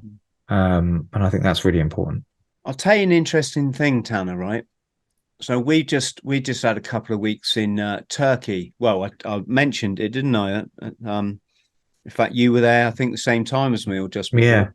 Yeah. I was in Antalya, and you was in Ismail or Blue Lagoon or somewhere around there. Yeah, we went to Tamaris, and then because of all the flight disruptions, they gave us a week in the Blue Lagoon. Is it? There's a runner or something around there. Uladinez, yeah. Oh my God, what a little gem! Oh, I shouldn't let the secret out the bag. Uladinez, folks. Oh my God, Blue Lagoon. Blimey. Horrible place. Don't go. Don't look into it. Crap. Yeah, please Awful. don't go to this hotel on this date. Exactly. Take those sun loungers, okay? But what I did, because I'm a lifelong learner, Taner, I love it. So I loaded myself up with a couple of books on sobriety. One of them was the Alan Carr book, which was very one-dimensional. It was just stop, basically, and I'm a lot building up to that to help you go stop, but none of the stuff that you can tell I like to. I'm more detailed. I like the psychology, and the sociology. I like that understanding, but. That was that. Then there was another one. I think it's Sean Alexander. It's called Sober on a Drunk Planet. The reason that book I enjoyed it more is simply because he tells his life story through it. So, how many of us can relate to this or that? But I do remember thinking, even though we know the tenets, if that's the right word, of addiction are, similar, aren't they? It's trying to change your mindset, basically, but doing it to the extent where your life starts to spiral downwards. But listening to his story was fascinating, because he was like big in the city, doing the old, working on London. What's London's equivalent of Wall Street? The stock exchange or stuff like that. That sort of scenario, and he'd be going out, leaving work. He said, I only needed one of the boys to say pub, and that was his excuse. Straight to the bar. He said, you just know, third pint, you're calling your guy. Right? And he talked through, he talked through his nights out, and they were like, each night was costing him like sometimes 350 quid, and he was doing it 5 nights a week. His mornings were just tortured. His body was in rags. You know, his stomach was all over the place, his paranoia, his anxiety, all this stuff, and his finances. And he was smoking 2 packs of cigarettes a day on top of it and stuff. And it was interesting because that's not like me, although I've done that sort of scenario. My thing is more like would be topping up throughout the day, occasionally getting so stupidly wrecked that just upset everyone. I'm not trying to go anywhere with this. I'm just saying I found sitting on my sun lounger listening to that book. I was really fascinated by it, thinking, yeah, it's funny, isn't it? What kind of makes one person tick? Someone else can have a different experience of it, but ultimately, you know, your life starts to spiral downwards. Absolutely. It doesn't matter how you get there, you know, but it's interesting to hear people's points of view and their experiences. And that just, it leads to connection again, isn't it? Fascinated by people and their stories and where they come from, not just about addiction, just in general. Like people you get to meet, like, who are you? Because a lot of the stuff I used to do was surface level. All right, mate, yeah, all right. And it was all about what can I get from you? Because I need to use now and I need you to sort of back off and so I can go do my thing. Now, when I meet people in certain settings, I kind of want to know about them, you know, and ask them questions. You know, like before we started, I was asking loads of questions. I know you was trying to sort of take us around what we might talk about, but I just kept firing questions at you because I was interested, because I know you're a military man and the past that you've had, and it's not familiar to me. You know, a mate of mine, Den Champ, I know you know him. Obviously, he doesn't really talk about it too much. Very hardly. The more he doesn't talk about it, the more I want him to talk about it. You know, it's I'm like a dog with a bone, and you know, so I was interested, you know, just hearing your point of view, and like when you was talking about addiction and other things, and I just thought, well, actually, because you're a military man and the training and the conditioning and the kind of stuff that you've had, you know, Tanner, it's so I hope you didn't mind me asking those questions before we started. no, absolutely not, brother. Not a problem. But I can tell you how it is. So first off, I'm not a military man. I'm a person that joined the military. Okay. And I'm not being rude to you. I'm just No, totally. right. You're re-educating. I was a homeless teenager. That gives you a clue about my background. Living in a car, Renault 12. My mate joined up. And he come round, he went, I just joined the Royal Marines Commandos. It was so tough. We had to do this 3-day. He said, and of course, you'd never be able to do it, Chris. Oh, boom. Don't you bloody tell me what I can and can't do. Right. Yeah. And so I read the literature. I thought, do you know what? Not only can I do this, I can do 50 press. You know, I was very nimble as well. I'm fairly nimble now, to be honest. I'm just shit at pull-ups now. I used to be able to do 30 when I was 17. So anyway, I joined I went down the recruiting office at 17, joined I think at 18, and reading that recruitment stuff, it wasn't just the can I do this, can I do the swim, can I fall backwards off a high diving board without batting an eye, you know, without bottling it. Now it wasn't that. It was the fact that I saw hope for me. I saw escapism. I can escape into the military, and okay, it's going to be a bit tough at times, but people do it. But if I can just get over that, I've secured myself, you know, a job. And I ain't got a job. And I was working in a hire center at the time. I actually really quite enjoyed it, but, you know, cleaning garden machinery and delivering it in a pickup truck, it wasn't really where I envisaged. So that's why I joined up. Like a lot of people, I was homeless. I did it to prove. I did it for a lot of, you know, but once I went on that potential recruit course and once I got into training, and it's like, I ain't giving up. I'm not going to let my parents have the satisfaction of seeing me fail. Because, you know, look, this is all water under the bridge. It sounds like I'm being bitter. Not at all. Mum, rest in peace. Love you to bits. My dad's taught me so much about being a fucking legend, you know, and I wish other young men, despite all the ups and downs over the years, and there was a lot, there was an awful lot, but, you know, they did still say to me, "Oh, what are you thinking of joining the Royal Marines?" they don't take loot, you haven't got what it takes. Do you know, imagine saying that to your child, to your bloody child.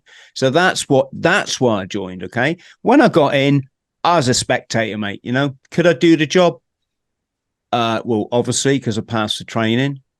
When I went on active service, I just embraced it. Like, I wanted to be as professional as possible. I wanted to cover all my arcs. If anything, when the rounds come down, other people would just hit the deck. No, I'd go into action doing the training that I was taught for this exact scenario. It was kind of, but to answer your point, I was still a spectator. I still would look around going, bloody hell, have I got to do this for the rest of my life? Some people love it, but a lot of us that leave, I left at 7 years, and that's actually about between 7 and 10 years is like the average that people serve. Right. And the big reason behind that is lots of people were like me. They wanted an experience, but once they'd had it and they'd done the tour, they'd done the Arctic warfare training, they'd seen combat, they'd maybe, been to the jungle. I mean, in my case, I went on ship and traveled the whole world. It's like, then you come back to doing guard duties again. The bell starts to ring that maybe it's time over. I should start thinking about moving on, right? And I mean, no disrespect to career military people, that they obviously got more out of that life. The sad thing was when you saw people that stayed in, even though they knew it's just, they'd seen enough of it, as much of it as you had, but they were scared to leave. And that was lots of people think that the military conditioned me to be the way I am. Well, probably did in some negative aspects. No, when my mate said that to me, I went out one night. It was New Year's Eve, and we'd had a few beers at his place. It was a better option than inviting him to my Renault 12, So, and at midnight, I just left the party. I didn't tell anyone. I went outside, I was a bit shit-faced, and there was a landmark on Dartmoor where I lived. It was half a mile away. I said, right, Chris, if you can run around that all the way back 1 mile without stopping, you're going down the recruiting office when it opens in the new year. If you can't run around that without stopping, don't you dare waste the Royal Marines' time. I didn't even get a quarter of the way, mate, before I was hanging out, that horrible, your smoker's lungs like twisted and ragged and torn, the feeling like you just want to, it was like that. And I just pushed through it. And all my thought is the universe spoke to me. It literally spoke. What I understand now is the Holy Ghost, whatever we're going to call it, was going, Chris, if you give up now, son, you're giving up for the rest of your life. That is you. That will be you. You will be that person that just gives up. And where are you going to end up then, mate? Where are you going to end up? That's what I was hearing, right? Not literally. I mean, I wasn't psychotic back at that stage. I was a bit later. And that was it. So I kept going, mate. I kept going. And when I did it, that mile, and you get that sense of, then I knew that I could pass commando training, So did the Marines train me? No, we already had it in us. We were those type of guy. The guys that didn't have it in them, they didn't make it through that 30 weeks. They fell by the wayside for a variety of reasons. All of them in here, and with the exception of the guys that busted their legs and stuff, that wasn't their fault. So that's that. But the problem is we live in a society, and this is a big part of it, is we've been indoctrinated into hero worship in the military. And in my life coaching, when my client goes, well, Chris, look, I wasn't like you. I wasn't, I didn't get, I wanted to, but I'm like, whoa, whoa, whoa. Let's just put this to bed. What, you're not like me. You didn't serve with quite a few blokes that were fucking animals that you certainly wouldn't want to go on holiday. This is, I'm laying it on a bit. Most of the blokes I met were bloody lovely, lovely men, but we'd all tell you, you know, the last reunion I went to, my buddy Eddie, a lovely bloke, we were on ship together. He sat down, he put his pint, he turned to me, he went, shit, innit? I was like, what is, Eddie? He went, the core. I was like, oh, right. He says, we're all here celebrating like it was like the best thing. He says, but let's be honest, we just complained all the way through it. Everything was, you know, you hurry up and wait, you know, shift these tables. Well, I'm a train commando and I'm shifting furniture and all this. It's funny how we only remember like the good stuff, and a lot of us are like this, you know. But I remember somebody once, I saw them public speaking, and they'd followed me on Instagram, and they got up and they went, do you know what? I used to say I'm a paratrooper. It's in my blood. Then I listened to a guy that I really respect, and he said, my identity doesn't lie in something I did when I was 18 years old. He said, that really, you know, changed me. And I'm going to be honest here, Taner, you know, when I started the YouTube, it was a good, you know, how are you going to start on YouTube if you ain't got nothing? I tried talking about traveling 85 countries across all 7 continents, being an Antarctic explorer, you know, polar scuba diver or qualified pilot, skydiver.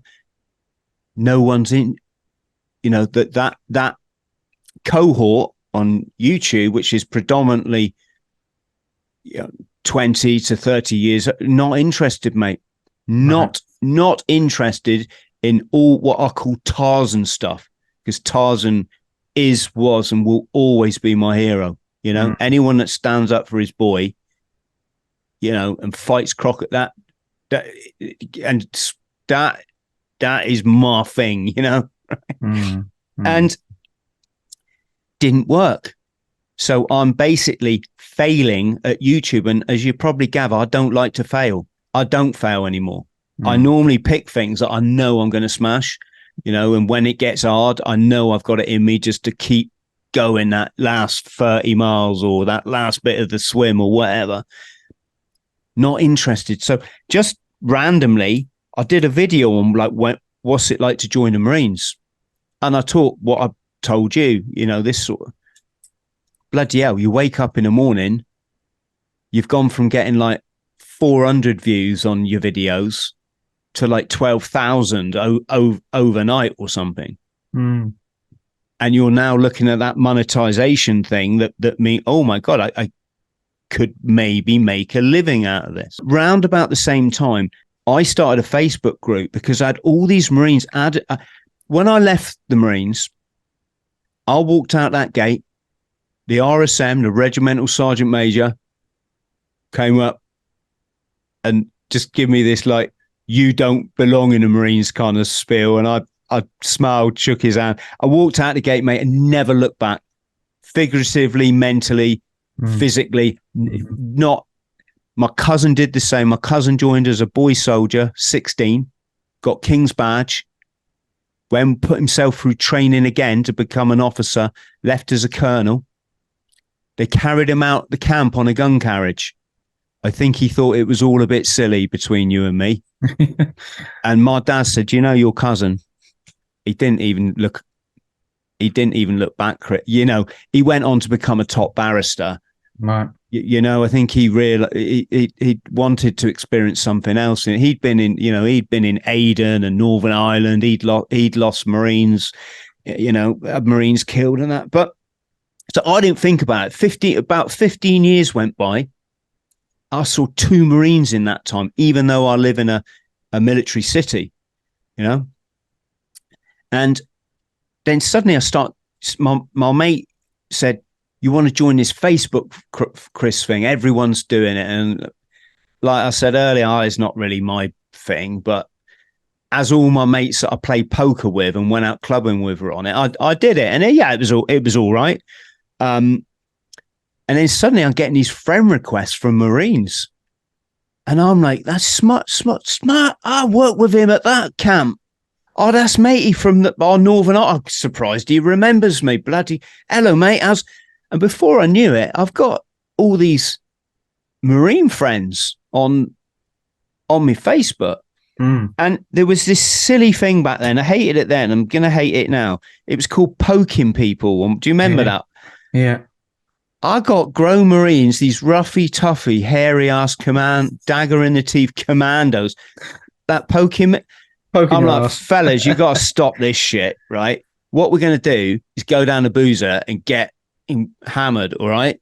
So I set up a little group, and I added the 20 people that I knew lived in my city. And I left the invitation not really thinking about it. I left it like as an open group, like, you know, you can add whoever you want, or they can add themselves. I woke up in the morning, there's 2,000 people in there. Or there, you know, over the course certainly of the next few, it just suddenly took on a whole new thing. And I'm starting to like think like a Marine again. And I'm starting the language is the you know, the slang that we used is coming out. And so, cut a long story short, that combined with my YouTube, where I would just do videos talking about what it was like in training, but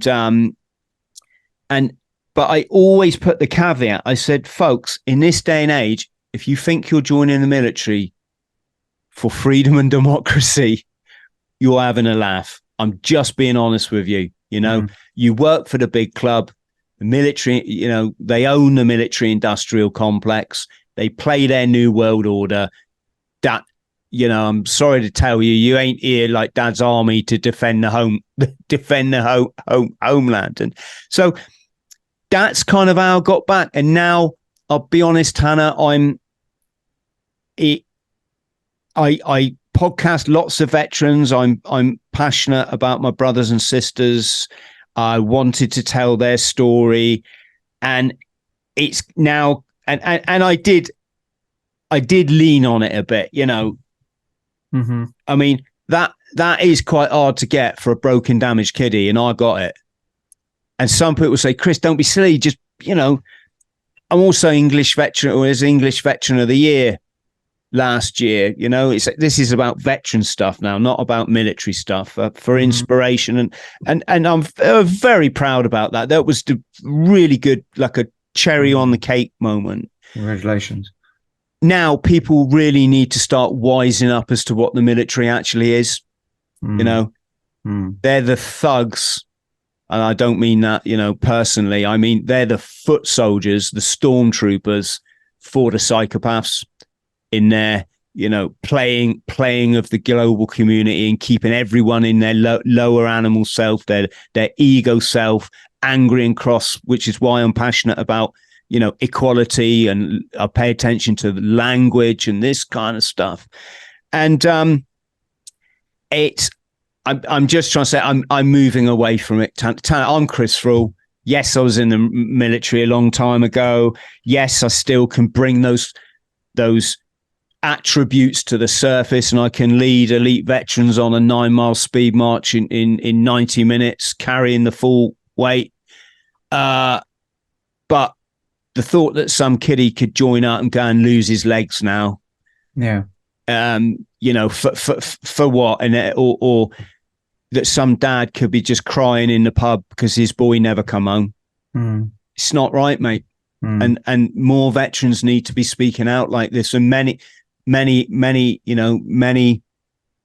have. So Taner, very kind that you asked me about my story. And I hope I was genuinely fascinated. So thanks for sharing that. Yeah, I hope we can all learn by it. The world's in some kind of communal stupor about who the military is and what they actually do. So I appreciate. Thanks for sharing it. Yeah, I appreciate that. Let's come on now, because one of your many hats is sex addiction, as I say, sex therapist, sex addiction therapist, and porn addiction therapist, and compulsive behavior. Yeah. And what a bloody quagmire that's become with the internet. Can you tell us, just give us an overall view? What's it all about?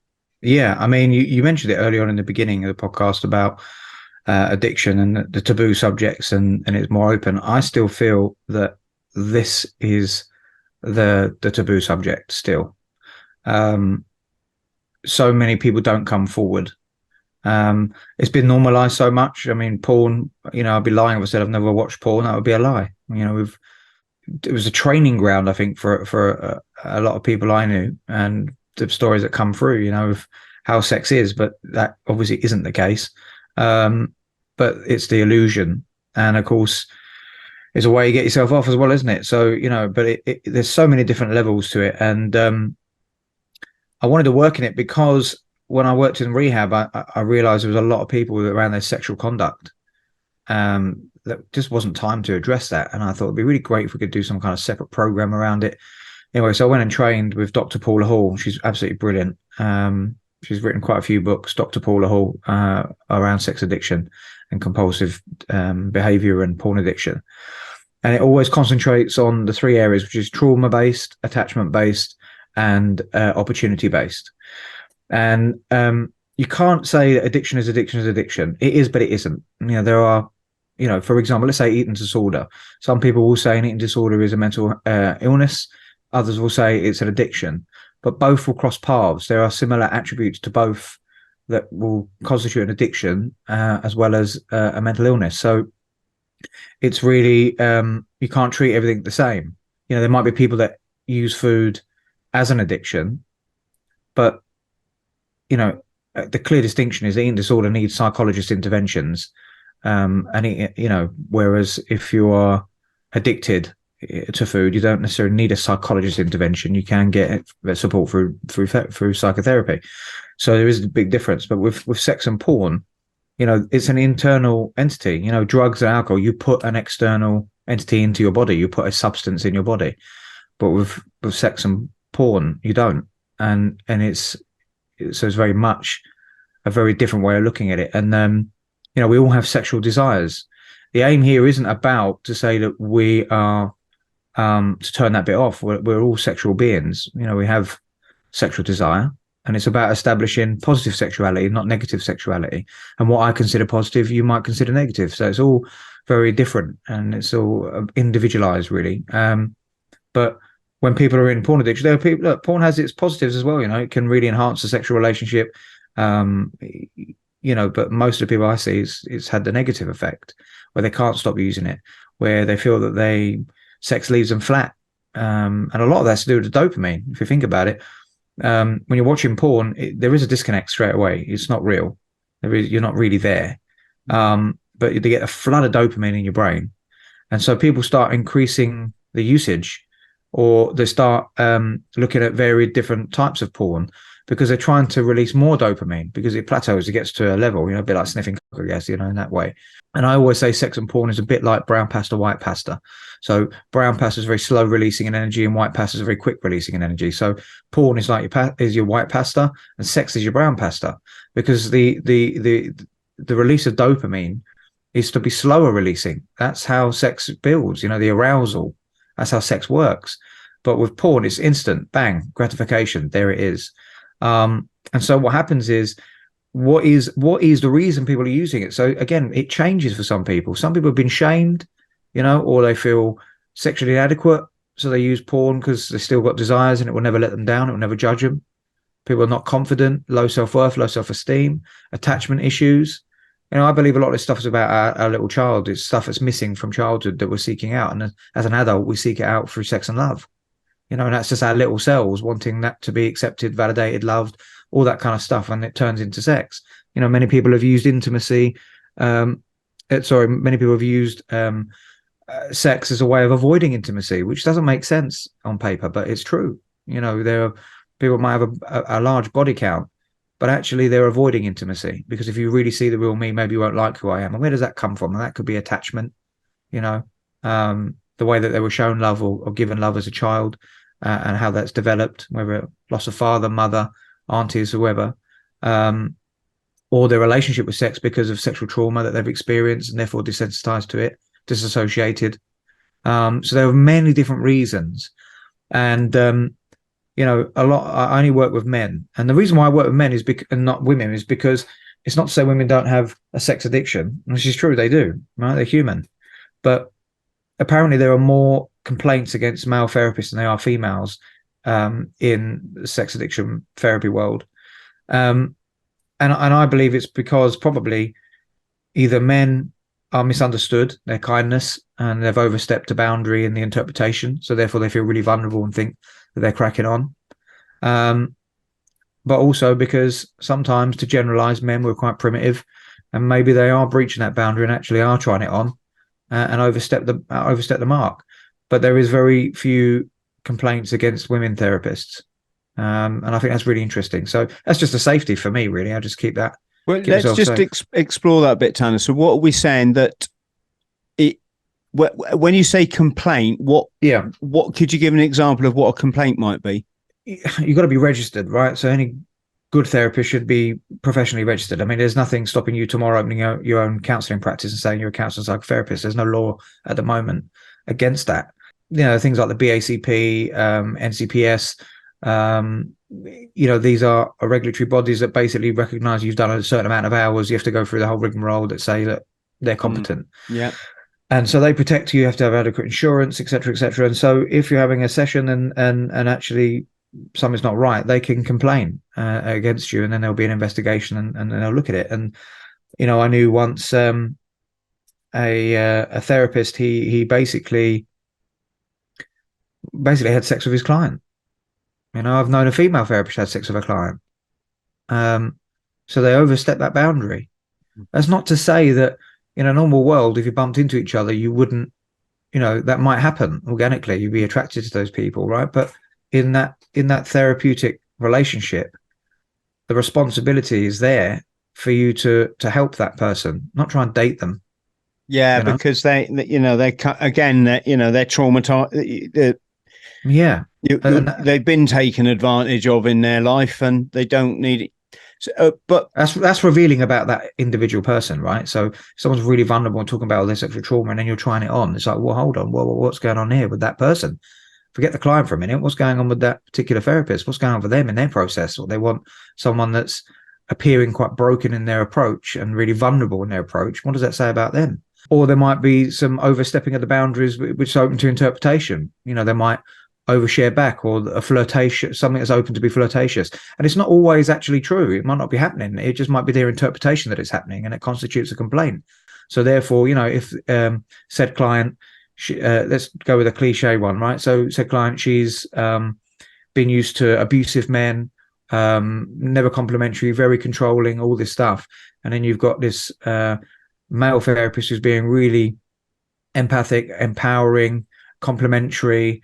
That might be really alien, and they can't understand, like, what is all that? Oh, he's obviously trying to, it's a bit more than that. That could be one example. Yeah. And I've learned that working with people in a relational way, where they're so used to a certain type of partner, and then when they get someone that's really nice, they reject that person. They get put off. They go into an avoidant attachment style because it's unfamiliar. Equally, people who have never been shown love by their parents, and suddenly their mum's trying to put their arms around, and they're like, what are you doing? This is weird. Because the little child inside is going, what? I never had this. This is terrifying. This is unusual. I don't understand. I don't know how to deal with this. Yeah. So the attachment is really important, the trauma, and of course the opportunity. So therefore, my wife is at work. I'm on my own. I'm lonely, right? This is what's going on. Opportunity, use porn. So an opportunity arises. I've got to get a bus home. I've missed the bus. I'm going to get back late. I'll stop off and I see a sex worker. No one will know, right? It's the opportunity. It comes up, and there'll be a trigger that occurs. For a lot of men with compulsive masturbation, can be a loneliness, because it's a way of self-soothing, and they don't know how to soothe self because actually inside they're really feeling lonely. It really is so many. It could take ages to go through it. It all depends on the person. But the reason why I'm so passionate about people coming forward is because we have to be careful, because the taboo at the moment is that almost sex addiction equals sex offender, and that's incorrect. It's a dangerous narrative to put out there. I'm not saying there are not sex offenders that have a sex addiction. There are, but not all sex offenders are sex addicts. It's really important that we clearly make a distinction separate. Like Harvey Weinstein, when he came out, he was saying he had a sex addiction and whatnot. It's almost, it angered me, and it angered quite a few people in the field, because it was like, look, this is your trump card. Well, I'm an addict. It's, remember the terminology we used earlier on. It's a way of trying to use a sort of trump card to get out of jail, kind of free card. And it's like, that's a real bad advert. That's almost saying that someone who's got a sex addiction has forgotten the value of consent. That's ridiculous. That's something completely separate. And so that's why it's still quite classed as a dirty one. Many people I speak to will say, oh, I'd love to have that addiction. I'm like, you really wouldn't. It's one of the most fucking lonely addictions to have. And it ain't about the amount of sex, it's what it represents to you. As I said to you, people can hide in sex to avoid intimacy, the amount of partners that it might have. So it's not really about the amount. It's what it represents, what's underneath, and what's the motive. And the aim here is to establish positive sexuality, and for quite many, it's about an abstaining of porn, because it just isn't reality. It might give you that temporary fix. It might be a good sexual aid to help you get one off when you're cracking one off on your own, fine. But actually, what I always talk to clients is, if wanking's all right, masturbation's okay. There's nothing wrong with that, unless you don't want to be doing that. That's different. But it's okay to do that. Self-serving. It's a very private matter. But actually, if you think of your partner when you're doing that, you'll have a much better experience. It will be very, very different. Most people have thought that was alien. What you mean, I'm going to wank without using any porn? That's just weird. Because it's created such an association of how, and a habitual process.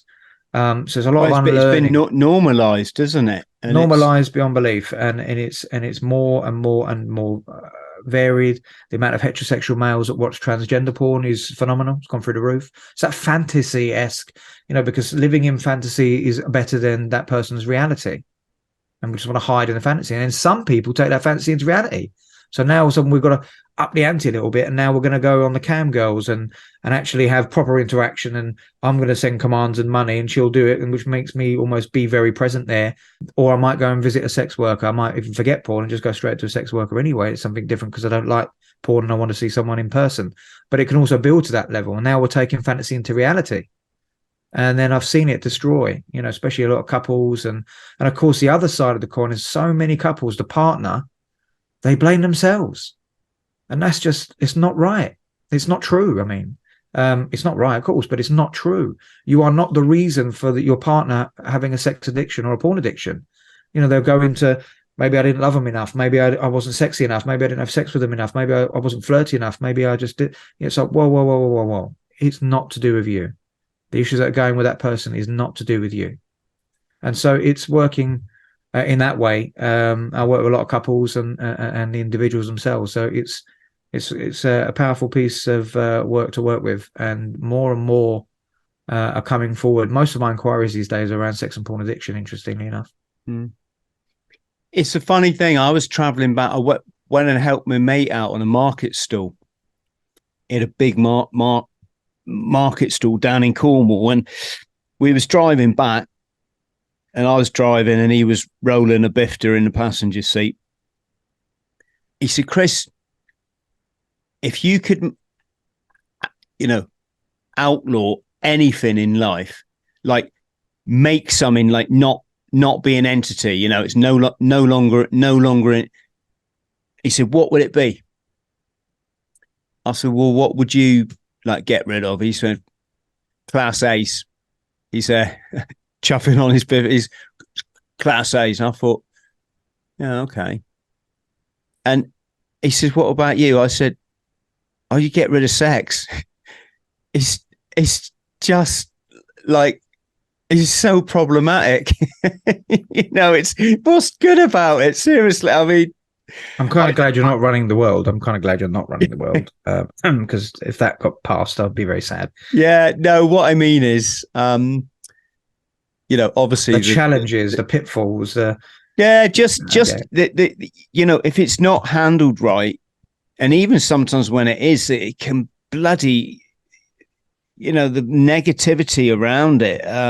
Don't get me wrong. I'm not saying when you hold a beautiful baby in your arms, it's not just incredible part of creation, and the masculine and the feminine and the yin and the yang in the universe. You literally see it right there. I'm not saying that. I'm just saying that When there's intimacy, Chris, is brilliant and it's beautiful. Now, I've lived on both sides of that coin.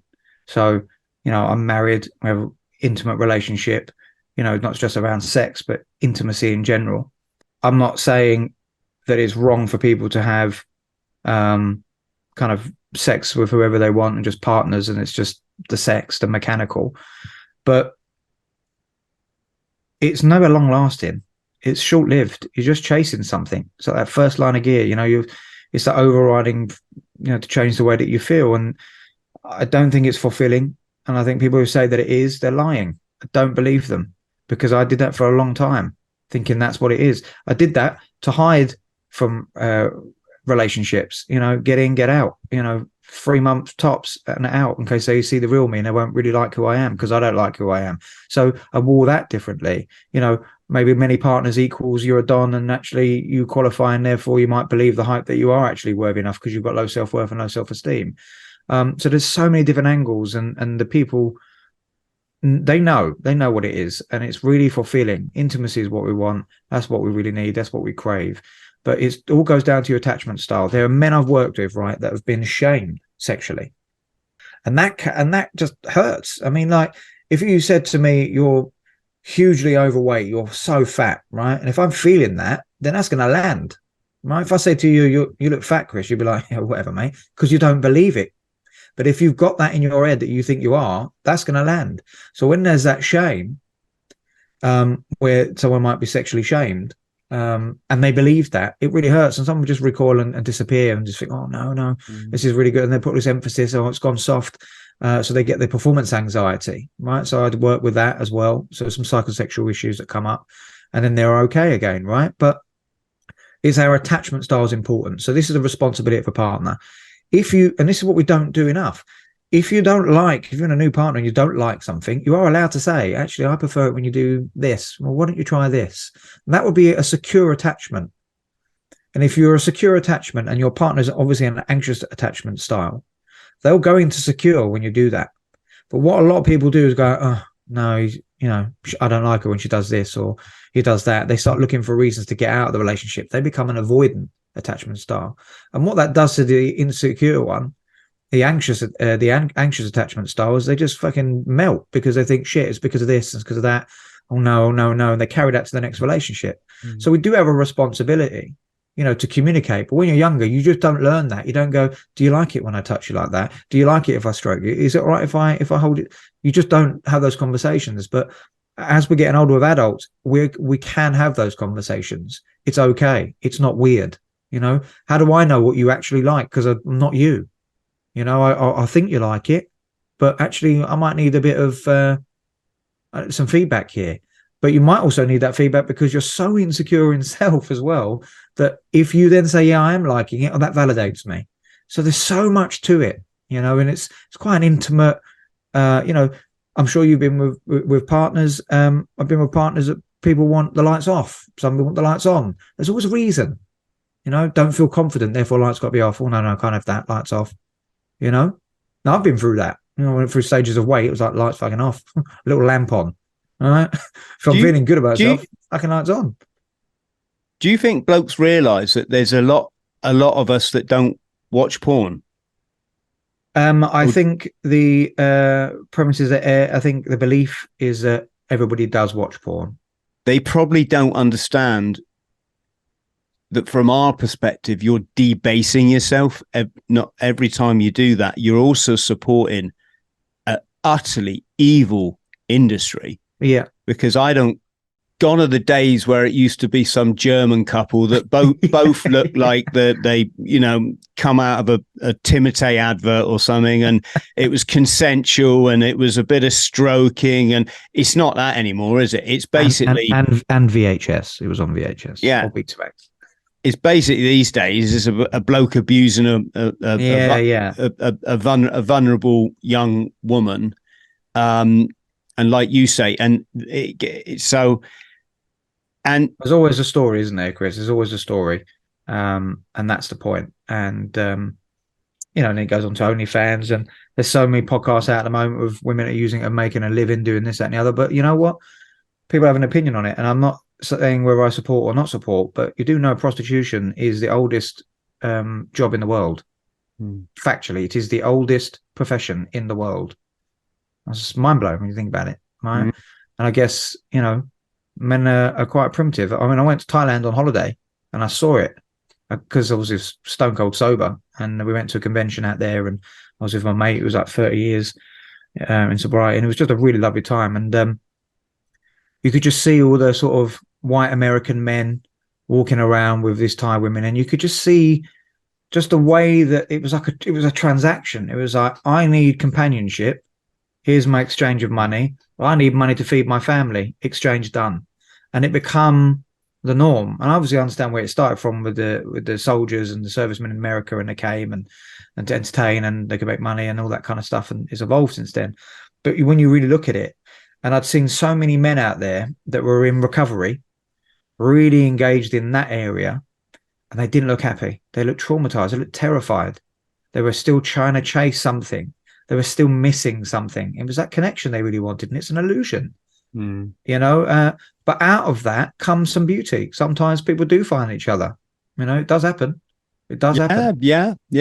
I got a rule: what happens in Bangkok stays in Bangkok. As long as you don't Bangkok. I ain't telling you my stories, that's for sure. Well, actually, I probably will one day, but one day. I've got a few of those myself, so we'll talk about it on another day. But yeah, for sure. It's so that's my view on it. I love working in that area because I think that's we've got a real responsibility as a man. I feel I've got that responsibility to try and help another man come forward and make sense of this stuff so they can go and live their best life, really, because a lot of them are carrying around, most men I work with, they're carrying around childhood trauma. And I'm talking sexual abuse, I'm talking physical abuse, abandonment, all that kind of stuff. And it's carried through in their adult life, and they didn't realize it. And remember, there's no symptoms of sex and porn addiction. It's not like drugs and alcohol. You bloated or you look gaunt, or there's not obvious signs. There isn't obvious signs until it's quite often too late. Loss of activity, not getting engaged in other stuff, monetary issues, snapping, angry, isolated, all that kind of stuff. But usually all that comes when it's a bit too late. So there's how is it? Because I think our audience would want me to ask you. I mean, are people? I mean, obviously, I would imagine the vast majority of people experiencing this challenge, and that's all it is, folks. Just a challenge like any other. If you want, there's a way around it, a way over it. But I'd imagine the vast majority are probably sat out there listening to this, knowing there's no way they talk to another person, which is problematic in itself. And how is it if talking to a female about this topic is, like you obviously the issue of boundaries comes up, but are they sort of, are they open with it, or is it you just sort of talk to a point and you get what you? I mean, it all sounds a bit. Personally, I know some amazing female sex therapists. Fucking brilliant, absolutely brilliant. Just and how lovely that someone who's carrying all that stuff cannot be judged by a woman, and to feel supported by a woman, and to feel heard, and to feel validated in the right, healthy way. For some, that's going to work, right? So it's all about personal choice. I meant if a woman comes to you, or is I see. Sorry, I thought you meant yeah. If a woman comes to me and asks about sex addiction, I do point them in the direction of a female, and that's just to keep myself safe. It's not. Yeah, good. That's just my own boundary. That's there's plenty of others that won't. However, I have had clients that I've got an existing therapeutic relationship with. We work with stuff, and then that's an area that's come up for them. I will work with them because we've established a relationship. We've established a boundary. They know who I am. I know who they are. We feel completely safe in that area. and there's the checking. It's just, that's down to your professionalism and how you handle it and your experience. There might be certain things in trauma they might say, well, look, just picture it, but you don't have to tell me if you don't feel comfortable to. No, I feel comfortable to. I always check. Always check. What's the motive? Because it's not about me sitting in that therapy room going, "Oh, give me the goss." This is therapy. This is about allowing you that space to share what you're probably going to take to the grave. Men are the same. Some men don't say wanking in a session. They go, kind of when you do the, like masturbation. I was like, "Do you use the word masturbation?" And they go, "What do you mean?" I go, "Is that what you would say?" And they went, "God, no." I was like, "How do you feel when you say that word?" I went, "It feels weird." I was like, "What would you feel comfortable with?" He said, "Well, I'd say wanky." I said, "Well, then say fucking wanky then, isn't it? Speak your mind, speak your truth." They go, "Oh, thank you, man. I feel so much better. I feel like I can just be myself." I'm like, that's all it is. That's what it's about. You have that chance to build the rapport and build that therapeutic relationship. You're asking someone to really give you their gear. You've got to give them something. You've got to be able to support them and let them know that you're here with a non-judgmental way, but also you kind of understand to a degree. And so that means you've got to give a bit about yourself as well, I believe, if it's going to help that client. The relationship is important. So I established that. If I don't feel safe, then I won't. And you usually know that kind of stuff, really. So if that makes sense. Yeah, very much. Just one thing I want to bring up, because this is kind of where my life is going and where my interests lie. And I hope that I'm sort of taking my audience with me if they're not already there. Are you familiar with the concept of transmutation? Transmutation? Yes. Or if I chuck another word in there, the Kundalini. No. So the Kundalini is also known as serpent power. It's a chemical occurrence that takes place in your body every time the moon is in your star sign, where you can nurture this secretion within your body that ultimately, if it ties in with your serotonin and your DMT, and also ties in with scripture, the story of the Christ, which in Greek means the anointed one, i.e., the one that's anointed with this substance that I'm talking about. A lot of the folks on my channel, we watch a guy called Robert Sepper, right, who's an anthropologist, and he's bloody good. He looks at all the people throughout history, you could say, and he'll make sense of like the Holy Grail and all this kind of all of it being allegory, rather than an physical sort of story. And the reason I mention it is it's through history, certainly in kind of Eastern philosophy, those that were trying to seek a higher level of consciousness and activate this the chrism, the Christic, this I don't know how you describe it, this enlightening experience that can take place in the human body. They practice not throwing it about a bit. And there's me using a euphemism. I mean, not sowing their wild oats, because every time you do, you kind of give your power. Yeah, you expel this very precious enemy. And if you can keep hold of it, it transmutes. It's like the energy goes back inside you, and it what am I saying?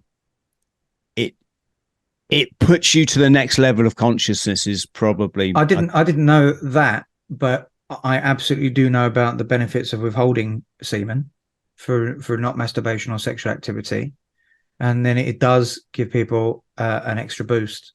That's it. That's exactly it. But what we have to be mindful of is when we're dealing with an addiction of sorts, you then go to the other side, which is then you become an anorexic. So then you avoid sex completely and any kind of sexual activity. And that's not normal either, because we have sexual desires. We're human beings. And obviously our primitive state is to procreate, right? So, we can procreate until the day we die, technically, So it's in us all the time. So yeah, I mean, we have to be mindful that some people will then go the other area and they withhold and they become like a sex anorexia, and then they don't really engage in that activity. And that can become an addiction in itself. A bit like people with money, and then they become a miser, and completely tighten up withholding of money. It becomes a problem.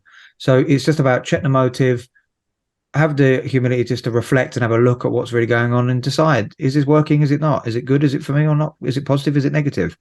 And then if it isn't, go and get some help. Go and have a chat with someone. Because none of us are free of shit. Every single one of us have got issues. Everyone. And if you haven't, you're a liar. Everyone has, because you're human. We all go through stuff. The way that we respond to things around us. We have a viewpoint on what we watch on TV, what the conversation we heard on the bus, everything around us, every bit of stimulus. I'm sure you could stick me on a desert island in the middle of nowhere. I'll fucking find something to moan about. Guaranteed, Chris. I'll go, these coconuts are a bit fucking small. I'll find something if I'm not in the right mindset. Yeah, mate, I've lived in I've lived in the physical paradise and the esoteric paradise. I remember being on Mozambique on a beautiful palm beach, and when you work there, it's just like, this is like normal. This is my life. No, I'm bored. One last thing. Yeah. Do you have any kind of, I'm not like fishing for anything here, and as you probably gather, we practice loving all people, Russell Brand included. But do you have any kind of take on, obviously there's a political angle here of like, are people out to get him? Because he's been very outspoken about the treatment of society, certainly over the last 3 years. He also touches on Enlightenment doctrine. He doesn't go below the surface like I like to try and explain to people what it is. It's about chemicals in your body. That's what enlightenment is controlling your own chemicals rather than letting the matrix control you, which keeps you down. I've met him a couple of times. I really liked what I saw. I really liked his presence. He was a real lovely guy to be around, and he's a fascinating character. But obviously, no one knows what happens behind closed doors with any people. And we're learning that now, aren't we? With certain people in the public eye, they've got that one persona, and then all of a sudden there's this other dark side. But I guess that's no different to any human being on this planet. The work colleagues you work with. But I don't know what I don't know. No, I would like to think, this is my honest view, I'd like to think it's bullshit, because I actually like him. I like what he says. I like what he's about. There's only two people that I really listen to when I see them on. One of them is Russell Brand, and the other one is Akala. But AKALA, you listen, that man, when he speaks, I'm silent. I just listen and I'm sort of transfixed. And the same with Russell Brand, because his brain's so fast and where he goes and what he believes in and the passion. And I do think it's interesting that it's come out now, and he has been very vocal. Same with the Tate brothers and other key figures. And God knows we love a conspiracy. I go down that rabbit hole of conspiracy. There's so many conspiracies I believe in. My brother's the opposite, so we don't talk about that, because he just dismisses me as if I'm dumb. And I'm like, well, you believe everything you read. There's, the world's a business. There's obviously some stuff that's not right. So for him, I do think it's a little interesting. But their argument is that they have been piecing this for 4 years before he even started saying all that. Well, okay. And then she said something, someone said something on the news. The lady, can't remember her name now, but she was, I think she was Channel 4 maybe, or Dispatches, one of the two. She said, I can categorically say we have not paid anyone to partake in this documentary. And there's something in my gut that felt uncomfortable with that sentence. And what I felt should have followed is, we have not paid, nor has anyone associated with the making of this documentary paid anybody. That would have kept it really clear. So that leaves me feeling, I wonder if anybody else that was involved from a different production or sub or whatever it is has actually paid. But then, of course, because I want it to be bollocks, you see, you have to be careful. That's why this cancel culture and this kind of viewpoints on social media, it's about what I want the narrative to be, because our brain loves information it agrees with. That's how confirmation bias works, right? So I want it to be wrong. I want him to be not that person. But if it is true, well, what a fucking ass, what an arsehole. And you deserve everything you get, really, because you can't be treating people. If those stories are really true, it's really awful. And then you get all the hate of, well, why didn't they go to the police? And look, there are so many cases that aren't taken to court because of fear, because of all these reasons, not going to be believed, etc., etc. I'm not saying there isn't any bullshit. Yes, it's a real power that if someone wants to use that in a real derogatory sense and say, I was this, I was attacked, I was that, and it's bollocks, that's a real dangerous power to have. And it can be really, really dangerous. But I'm not dismissing those stories are true or not true. I just would like it not to be true, because I can't believe it, because of how passionate he is about recovery, helping people, how in tune he is with current affairs and the community and bringing everyone together. It just seems like, what? Really? What really? So of course that's what I feel, but only the facts will tell, and we don't know. So there's no point in me surmising. I know what I'd like the outcome to be, but I don't know what the outcome's going to be, because nothing shocks me in this world anymore. In a way, there are so many things.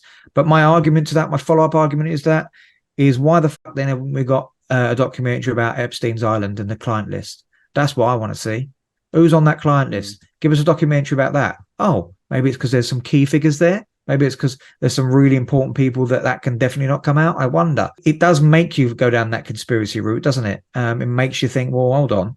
And we learn years later about things. So that's my waffly view, if that makes any sense. I was just thinking more from your perspective as someone that understands sex addiction, addiction, because he has held his hand up and said, oh, so my wild, is that a euphemism for, like, I had an addict, and that's all I was getting at. I wasn't okay. It was, well, but that's also true, right? So he's vulgar humor, right? That some will say it's vulgar humor, right? Doesn't make you a rapist.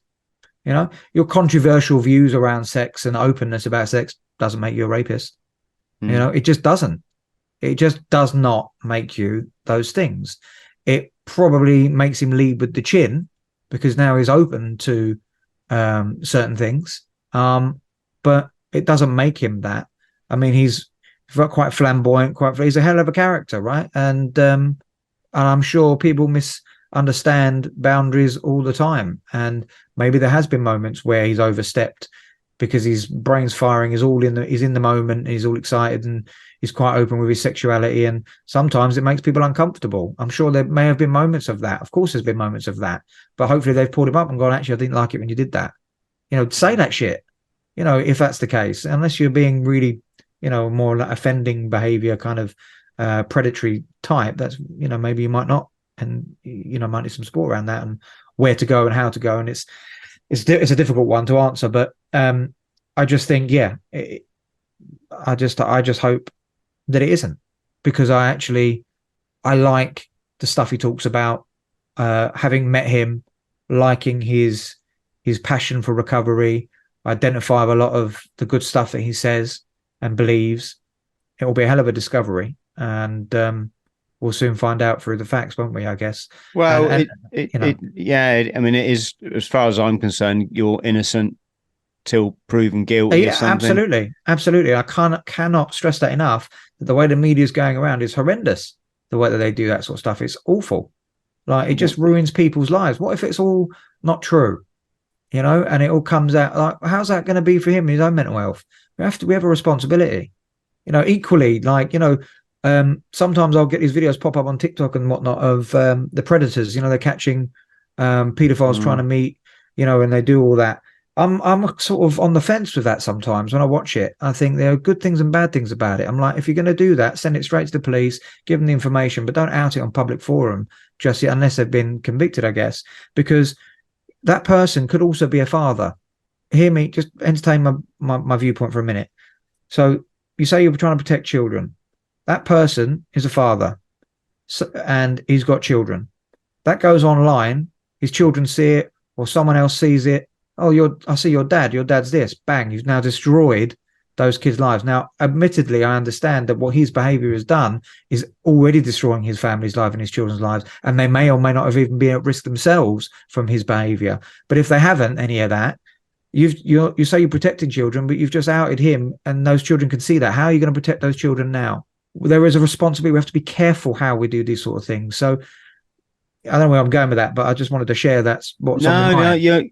Tanner, you're bang on. It's why we think so carefully about what we put out through our media. You can get very popular very quick by just putting anti-pedo stuff in your social media Mm-hmm. because people just lap it up because it's an emotional response. Of course it is. There's no demand there, or there's no inquiry into, like, why have we got this problem in society? What is it that is causing it?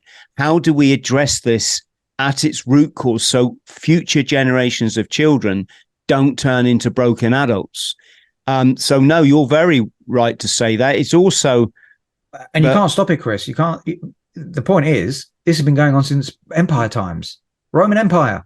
And I think actually, just to come back a little bit on your point around that, I'll tell you what happens to a child when you do that to a child when they become an adult. Because I was that child. I was sexually abused when I was 8 by my babysitter who was female, and I kept that quiet for a long time. I almost wore like a badger because she was female and wasn't a male, a man.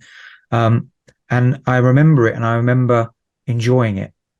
Now that sounds really fucked up, but I need to be honest with you. I remember it, and I remember enjoying it. I remember even getting excited that she was going to come, and if she didn't come, I'd get really sad. And when I took that through to my therapy, she said, well, "Why wouldn't you? It's a physical sensation. You're as a child, but there was a physical stimuli that was going on there, and the difference is your emotional hadn't connected. You hadn't evolved, so that came in before the spiritual and the emotional connection. It was the other way around."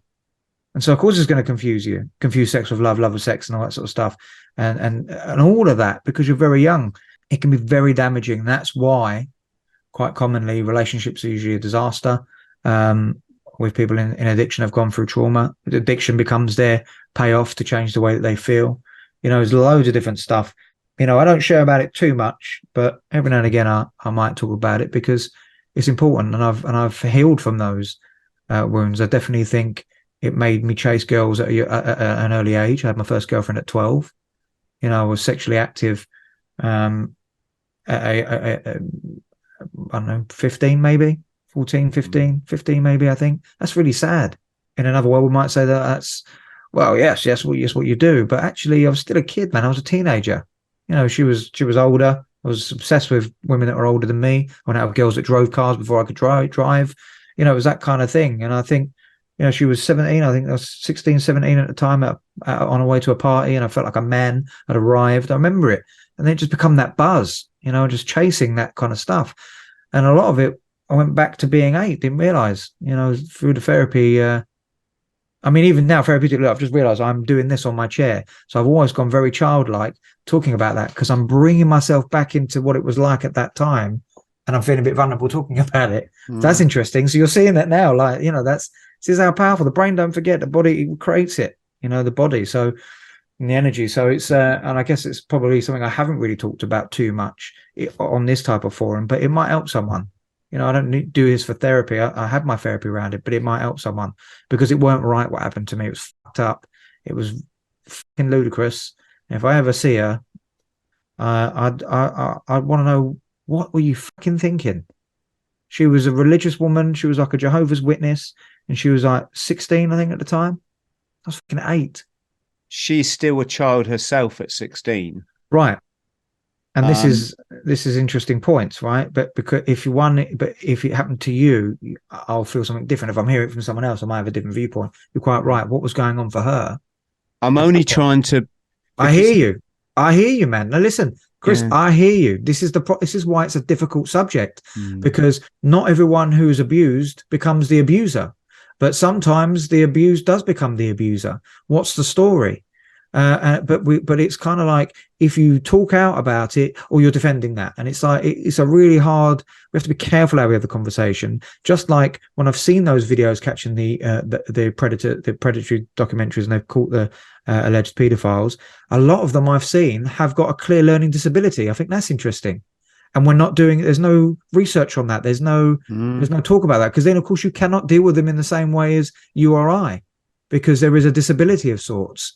Whether they go back to a certain age or it's classed as a disability, right? So a learning disability. So it's a difficult one, man. It's a difficult one, and it's one we can delve into a lot longer. But I hope some of that scratched the surface. And like I say, I share that with you because I think it's important for anyone listening. It might help them, it might connect, it might relate, and it might help them get better in their own lives and move forward and seek out the help that they need. No, it's very good of you, mate. Very good of you.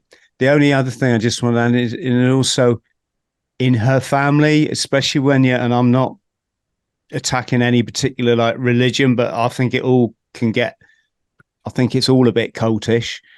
Yeah. You don't know what her family, what was going on in her. Do you know what I mean? It might have been like normalized for her. Well, when I was on ship, I was on an aircraft carrier for a year. We went to Norfolk, Virginia. And when we went there, one of the lads from one of the sailors come in our mess deck, one of the sailors we got on quite well with. And I think he was like a petty officer or something. And he come in, right, lads, yeah, bloody hell. I'll tell you what happened last time we come in. He said, when you go ashore, there'll be American families on the dock. And they'll be like, we'll put someone up, we'll put you up, and you can just go home with them. They look after you. And, you know, Americans, very kind, generous people in my experience. He said, but last time I was here, he said, I went back with this family. Bit of a trigger warning here, folks, I should say, although I'm not going to get graphic or anything. He said, we went back. It was a mother, father, and their daughter. And he said, no sooner had we sort of got back to their place, the daughter, who was, you know, I'm guessing she was 16, 18, or whatever the legal age is. I don't think he was like breaking any law, but the girl got amorous with him, you could say, and he reciprocated. And that night, the parents said, well, look, you guys, you know, you're getting on so well together. You have to spare, you know, you sleep in her room. And then he said, so they were getting down to it with the lights off. And he suddenly heard this like noise. So he bolts upright, reaches for the light switch, switches it on. Her mum and dad are only like kneeling at the end of the bed. I'm just trying to say, is that girl going to grow up normal? Is she going to grow up with issues? And what would society do? Society would crucify. Do you see what I'm trying to get at? They crucify her without knowing all this, you know. There's always a story. That's the point, isn't there? Dismiss nothing. There's always a story. But just to clarify, because I know we talked about sex addiction, and now we've gone into offending and lots of other stuff. Sex addiction, offending, two different things. It doesn't mean to say that offender doesn't have a sex addiction, because they do. There are some that do. But that doesn't mean that if you have a sex addiction that you have forgotten the value of consent and that you're more likely to rape someone. I want to be very clear on that. So if you take that what you will. Very well pointed out, mate. Taner, stay on the line so I can thank you properly. I told you I could chat with you for ages. I know. We've gone on for hours. Yeah. So I just wish almost in a way we didn't have the pressure of the camera on us. Yeah. Just because there are people that get triggered. There are people who have a different interpretation. There are people that will listen to what we said, despite us going, look, we don't mean that will still insinuate. It's just, I think it was a great conversation. Stay on the line so I can thank you properly. Thank you, We're going to put your links below in case people want to reach out for you, want to get onto your social media. Brilliant. That just leaves me to say massive, massive thank you, brother. Really, really appreciated. You too, man. To Taner and everyone at home, much, much, much love. Thank you so much for watching. I hope it hasn't been, we covered a lot in this podcast. Hope it hasn't been upsetting for too many people. Absolutely. If you could like and subscribe and join our Patreon, folks, it's $1.99 a month, because that just helps us to keep doing these credible chats. Cheers. Thanks a lot.